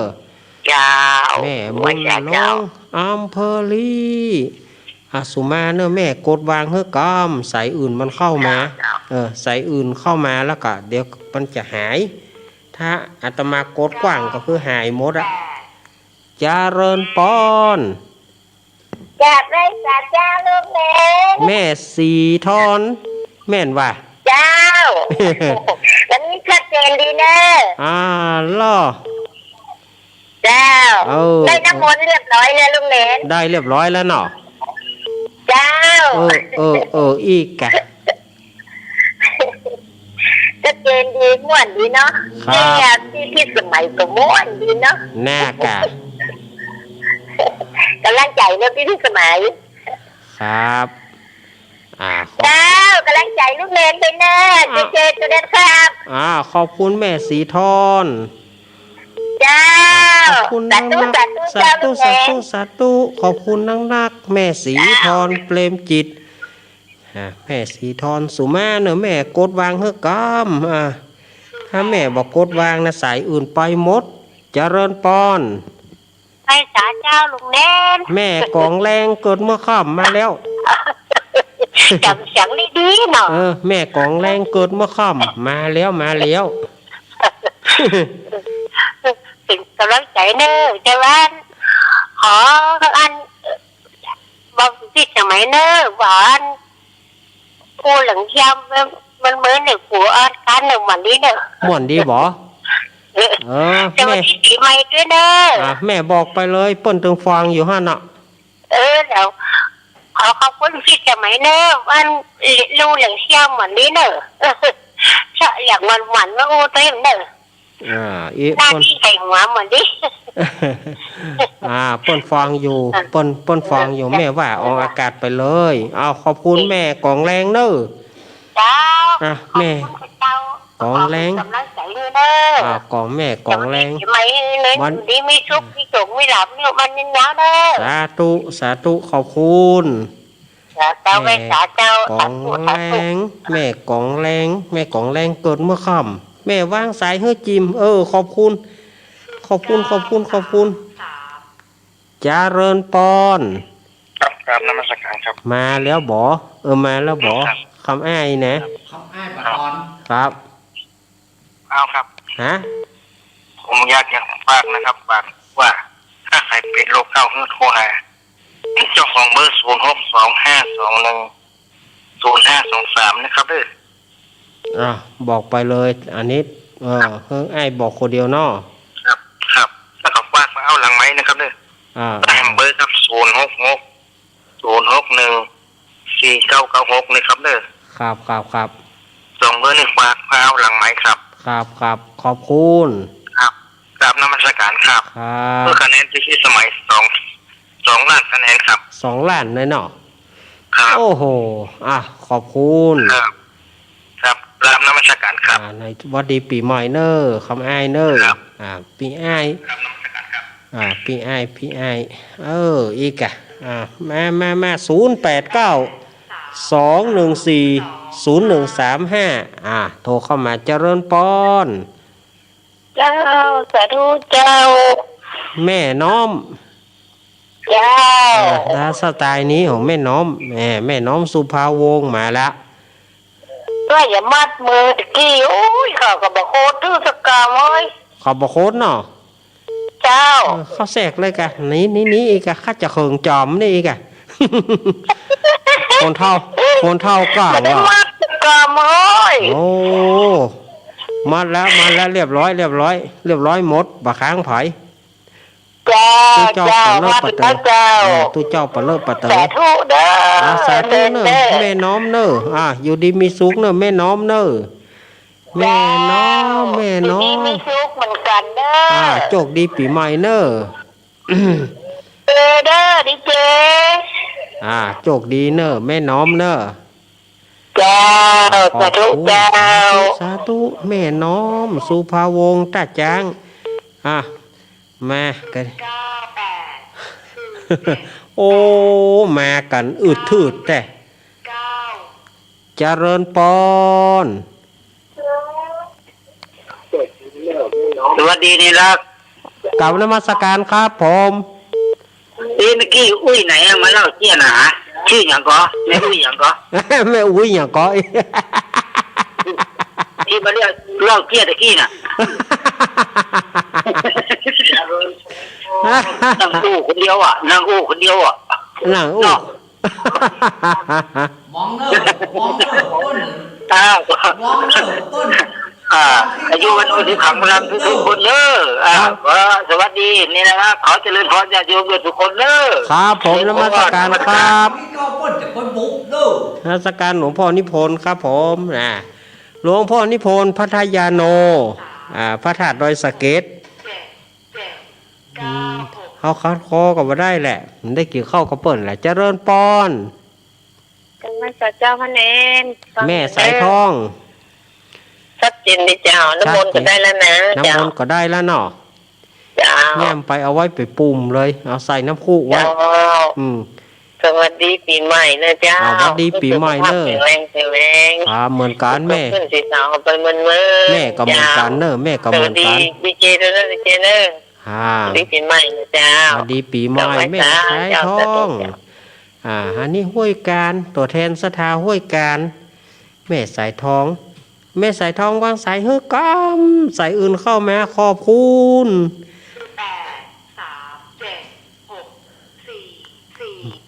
มาเลี้ยวว่าไปเลยมาเลี้ยวแม่เพนมาแล้วนู่ไปกาจะเน้นเด้อว่าแล้วว่าแม่เพนมีหยังว่าป้อย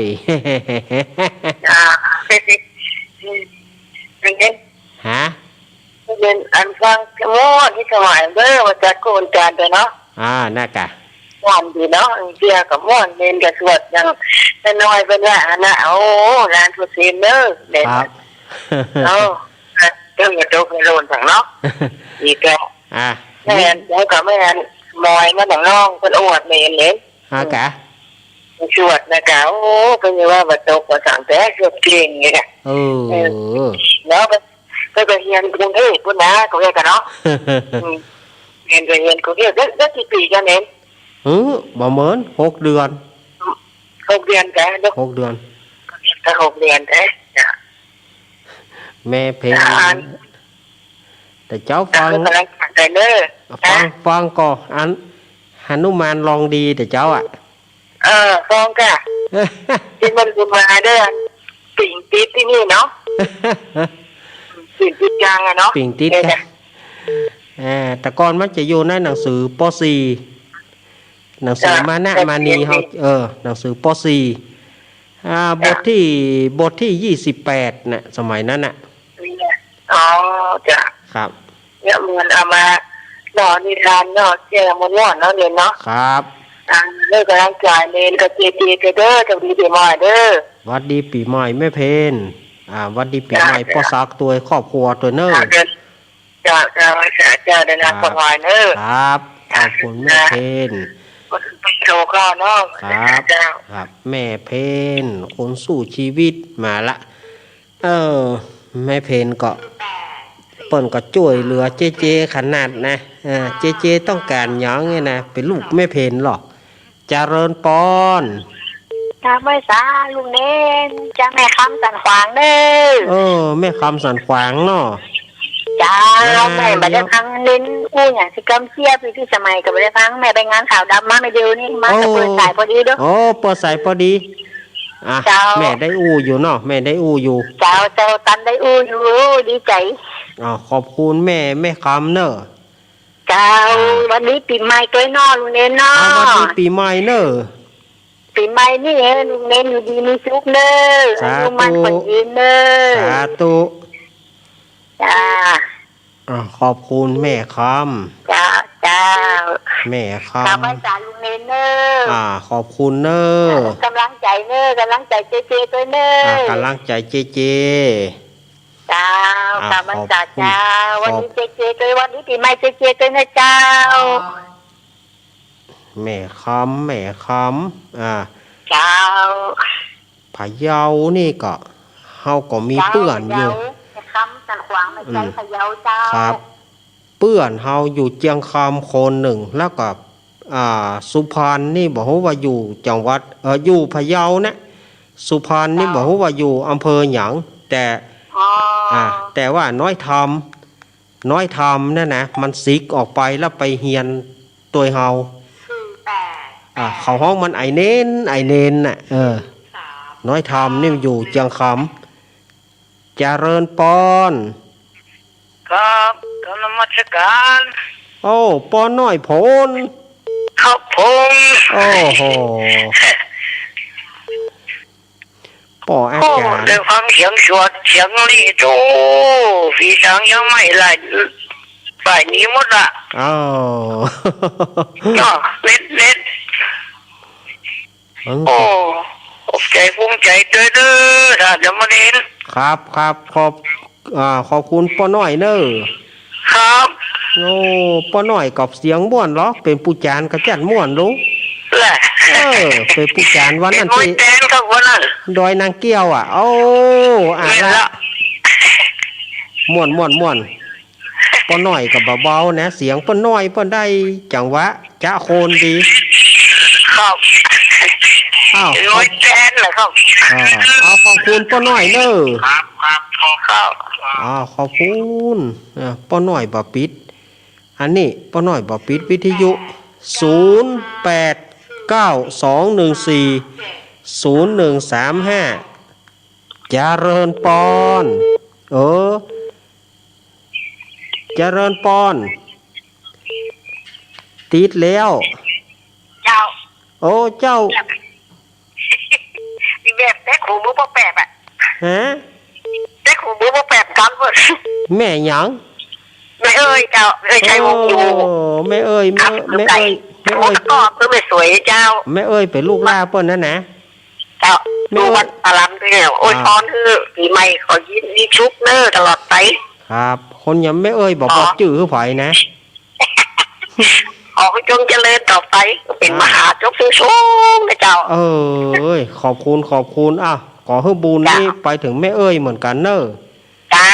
จะขอบคุณทั้งทุกองค์ขึ้นที่เช้าในเจ้าฟังเจ้าเล่นพ่องแต่พ่องเนาะแม่เอ้ยเนาะ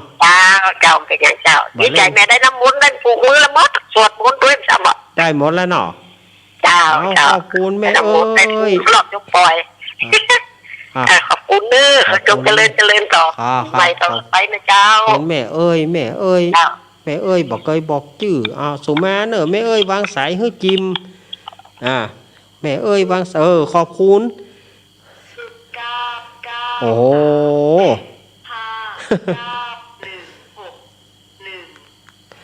9161เจริญปอน ไปเสียครับลุงเล่นครับ ป่อหลวงวิน ครับ โอ้ป่อหลวงวินหายไปเมินนี่ สวัสดีปีใหม่เด้อ หวัดดีปีใหม่เหมือนกันป่อหลวงวิน ครับครับ สารขี้เล็ก ครับ ฮัลโหล ครับป่อหลวงวิน มันเสียงอย่างนี้เป็นซับหา เขาซับได้ไหมดูวันนี้จะได้ไหม ให้หยังมันเสียงพวกมันเสียงก๊กขัดอันแหมล่ะ มา มาเขาได้ใหม่กะมาเขาได้ใหม่กะ บอกให้นี่ มาเขาได้ใหม่กะ กันได้ไหม มาเขาได้ใหม่เนาะขอบคุณป่อหลวงวินเนอร์ยินดีมีสุขนะโชคดีปีใหม่เนอร์ป่อหลวงวินสารขี้เล็ก0892140135ปดโทษมากันเนอร์สถาญาติโยมเจริญปอน นมัสการครับผมแฟนพันธุ์แท้ครับ ขอบคุณนักแฟนฟันแท้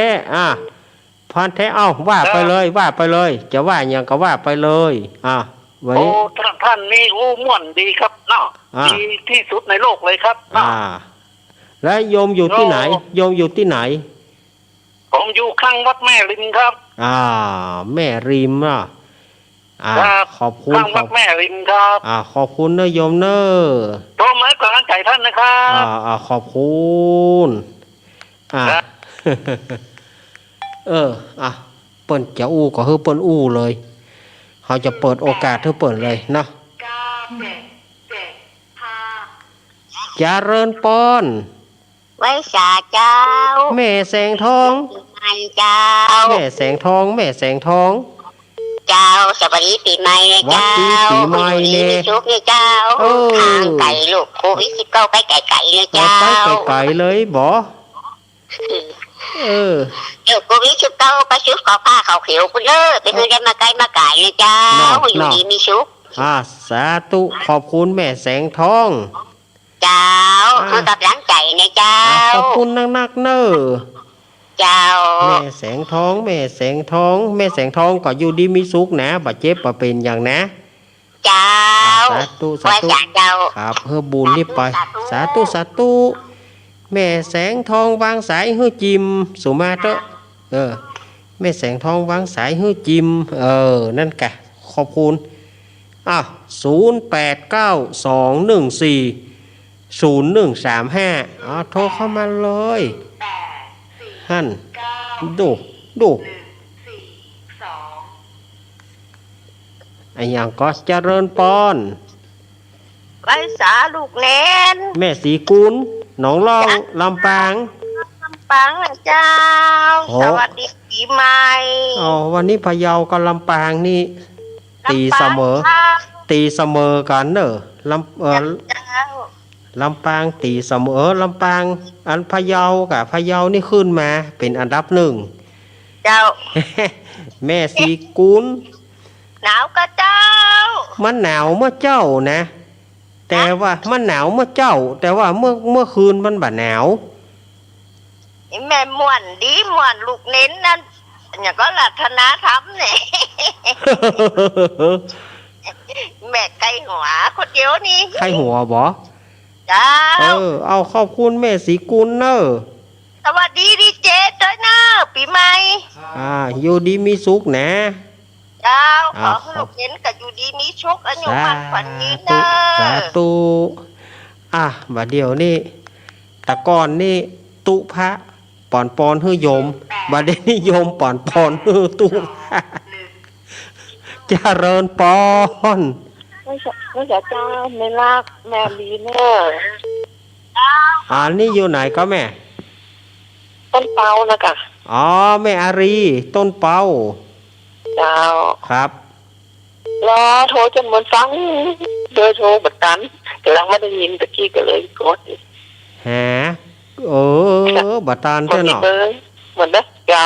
ครับ กำลังได้บัดเดียวนี้ ครับ เจ้าให้ของเล่นอยู่ดีมีสุขหน้า ครับขอบคุณแม่อารี สุขภาพแข็งแรงนะเจ้า เหมือนเดียวกันวันเสาร์หน้าจะ จ้า ไปลืมเนอะวันเสาร์หน้านี่จะยกทีมไปอู้เลยนะ เจ้าเจ้า อ่า ป้ากันวันเสาร์ ปากั เจ้าน วันเสาร์แล้วกับวันติดวันอาทิตย์กับประ เจ้า ชุมก่อนปุ้นได้ปะกันแล้วกับบอกเนอะนี่แม่อารีต้นเปาเนอะถ้าบอกเขาบอกหูนะ เจ้า ถ้าได้ไปนะ ถ้าได้ไปเนาะ เจ้า ครับครับ เจ้า เจ้าสาธุเจ้า ครับแม่อารีเนี่ยปีหมายว่าพี่สาวอารีต้นเปาพี่สาวอารีต้นเปานะ0892140135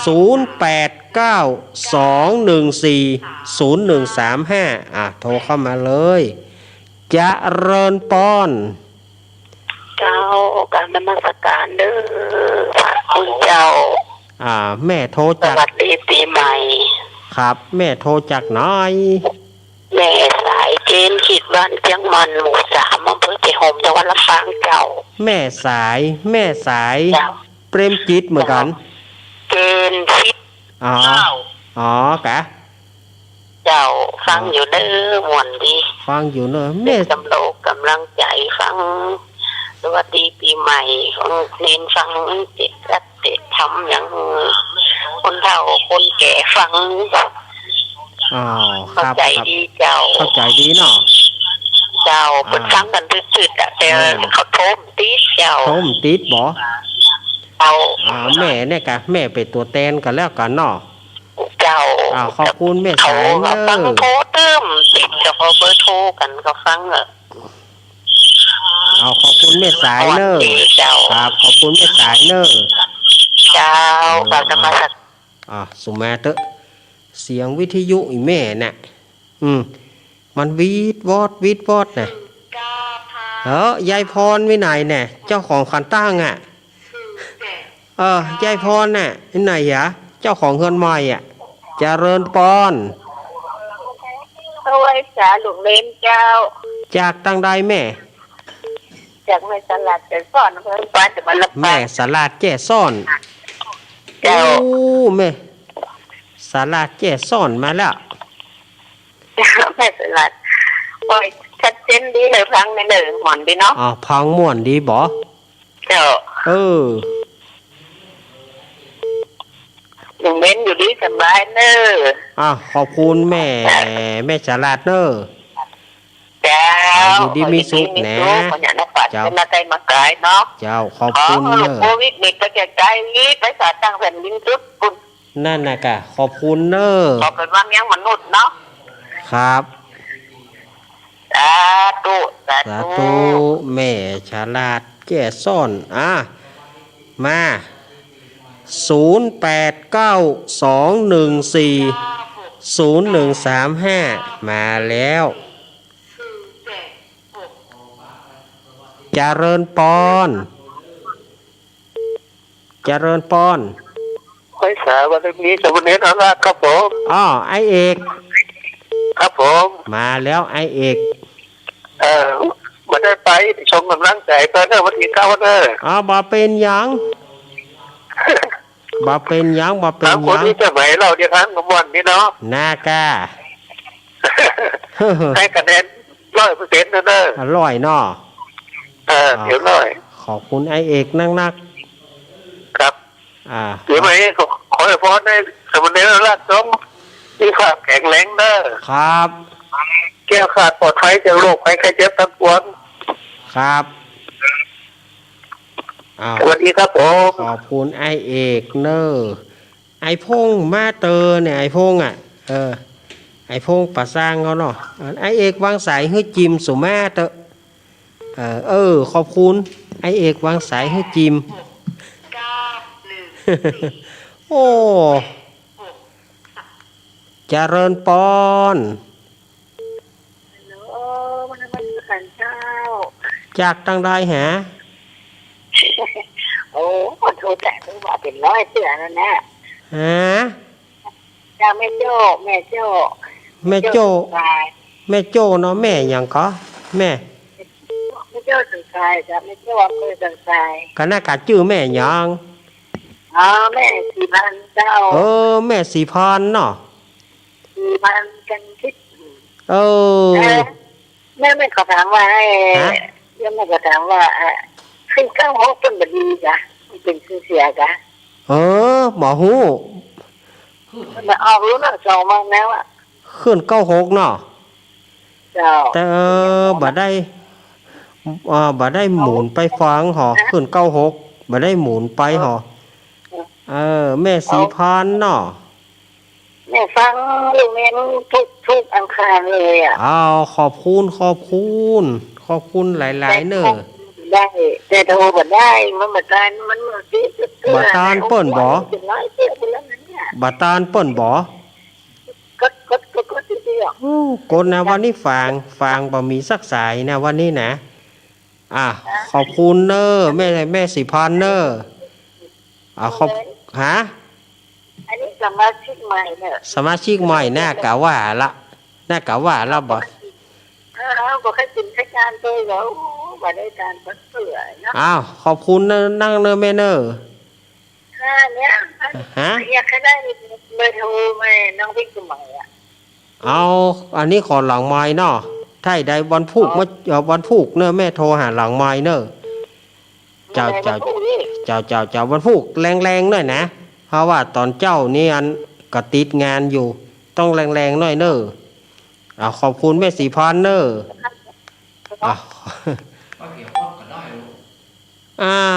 มันเมื่อคืนบอกให้เปิ้นโทรเมื่อคืนเจริญปอน มาสการเน้น ครับ พอถึงมีสี ปอดถึงมีสี บ้านน้องแม่สัตจังหวัดพะเยา โอ้พะเยาเนาะ อำเภอจูนจังหวัดพะเยา ครับ ขอเจริญต่อไปเลย ขอบคุณเนอปอเนอกำลังใจเน้นเนอ ขอบคุณ ขอให้เน้นอยู่ดีมีสุขอายุมันยืนยาวเด้อ ขอบคุณปอนักเนอ ครับ อายุเพิ่นนักเนอเวลาบันักละขอคนน้อย เวลาบันักละเหลือคนน้อยเหลือเวลาแถม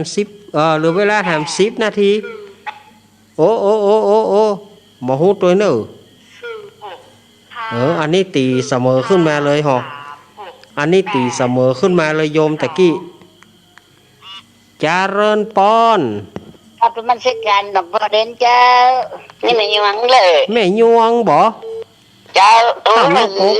บ่เก็บผมในมือมันตันปัดเก็บผมในมือฮะเจ็บหัวแม่มือปะตกปะเสียงแน่เจ้าคนโทรกับโทรแต่โทรเบาเป็นพระเอกหนังเฮาถึงว่าแล้วถ้าไผบ่ได้หัวแล้วจะเอากลางนี่นะมันถึงบ่ได้เลยแหละจะเอากลางเลยจะเอาใต้อีนะเฮาบ่เจ้าว่าอย่างนั้นก็เปิ้นมาลุบมันบ่จ้างจะว่าจะได้น่ะแม่เปิ้นมาจังจะเอาโทรไปได้ย่ำตันได้บอกเตื้อเปิ้นโทรแล้วน่าก็เฮาจะไปว่าเฮาจะไปว่าอย่าจะไปโทรเนอะเฮาก็ว่าบ่ได้แม่ก็ขอบคุณแม่อุ่นยวงมีชุกเด้อลูกคนนี้ขอบคุณเนอะปีใหม่อยู่ดีมีสุขเหมือนกันขอบคุณยังบันยาวๆเลยชาวพรรษาด้วยได้เราเหรียญด้วยวันหน้าโอ้โหแม่เอ้ยจะไปโยกมันล่ำมันจะลอยจะไปโยกโกนกันล่ำขอให้หมอกพอให้พอดีพอกินข้าวล้ำกับปอละอันนี้บอกซื่อๆกันเนี่ยนี่เจริญปอนพระเจ้าจากตั้งได้แม่รัตนาไปยังบอยดอยสะเก็ดเจ้าโอ้ดอยสะเก็ดเนาะแม่อันนี้ก็แม่รัตนาเหมือนกันสวัสดีปีใหม่นะเจ้าขอบคุณสวัสดีปีใหม่เหมือนกันพระเจ้าแม่รัตนาอันนี้ ดอยสะเก็ดเนาะดอยสะเก็ดมาแล้วหลวงพ่อนิพนธ์ก็มาแล้วเรือหลวงพ่อมานิดเรือหลวงพ่อมานิดบ่มาเตื้อ เจ้าไหว้สาเจ้า แม่วางสายเฮือกอมแม่รัตนาขอบคุณแม่บอกวางสายโทอันยังมีกะ3เจริญปอน ไหว้สาเจ้าท่านมหาเล่นใหญ่ แม่อุ้ยอินบ่รับเตื้อบ่ โอ้ยคนได้มาได้น้ำมนต์สักกรรมวันนี้ได้น้ำมนต์นี่เนาะ วันนี้ได้แล้วนะฮู้แล้วแม่อุ้ยอินบ่ได้น้ำมนต์วันนั้น ทำเมืองหนาวเมื่อเช้านะ หนาวเมื่อเจ้านะ กระปุนหนาวก็ มันหนาวเหมือนกันนะมันหนาวเมื่อเจ้านะ เมื่อคืนนี่ก็ประจ้าว่าได้นอน เมื่อคืนบัดเท่าไรเมื่อคืนบัดเท่าไรใจกำลังใจเนอะ ขอบคุณแม่อุ้ยอิ การ น ไหนถ้าวันวันติดกับฟังอยู่ตลอดเนอะ ครับ คืนวันติดได้3 องแล้วจังวันติดได้หลายติดแล้วนะวันติดอ่ะ เอาอย่างใดก็ได้บ่ ก็ว่าเนี่ยได้ก็ได้มันเป็นวันติด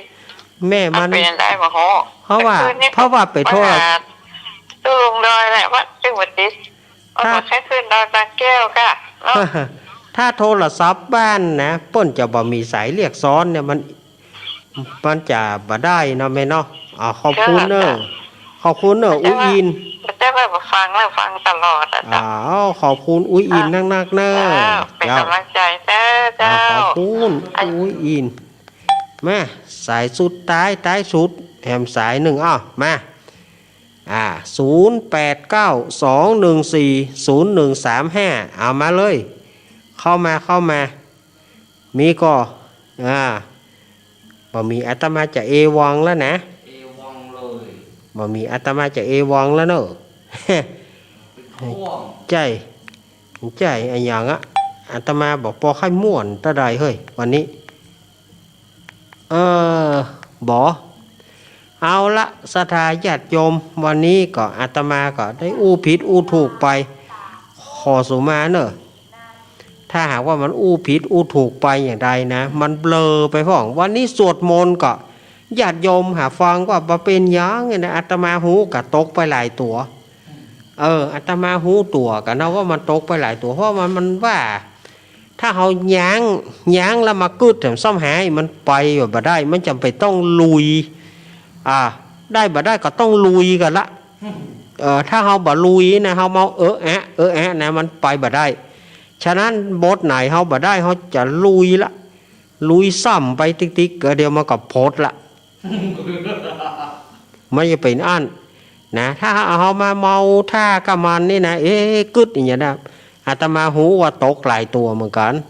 แต่ญาติโยมฟังเพลินๆนะญาติโยมอาจจะว่าบ่ตกแต่ครูบาอาจารย์เปิ้นหูญาติโยมอาจว่าโอ้บ่ตกลุยญาติโยม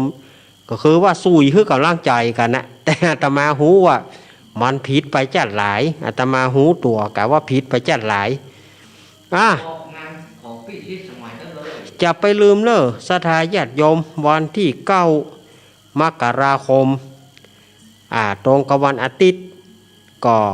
จะมีการทอดพระป่าสามัคคีโดยพี่พิสมัยเป็นเป็นประธานแล้วก็ลุงหนุยหลวงพ่อนิพนธ์ทุกท่านก็จะร่วมกันทำบุญทอดพระป่าสามัคคีที่วัดไฟหินตำบลสุเทพอำเภอเมืองจังหวัดเชียงใหม่แล้วก็เขาจะมีการขึ้นสถานีมีการทำบุญตานสถานีหรือว่าคนเมืองเขาว่าขึ้นสถานีใหม่คนเมืองเขาว่าทำบุญขึ้นสถานีใหม่ 104.50 เมกะเฮิรตซ์ที่เปิ้นจะขึ้นห้องส่งบ่จะขึ้นสถานีขึ้นห้องส่งใหม่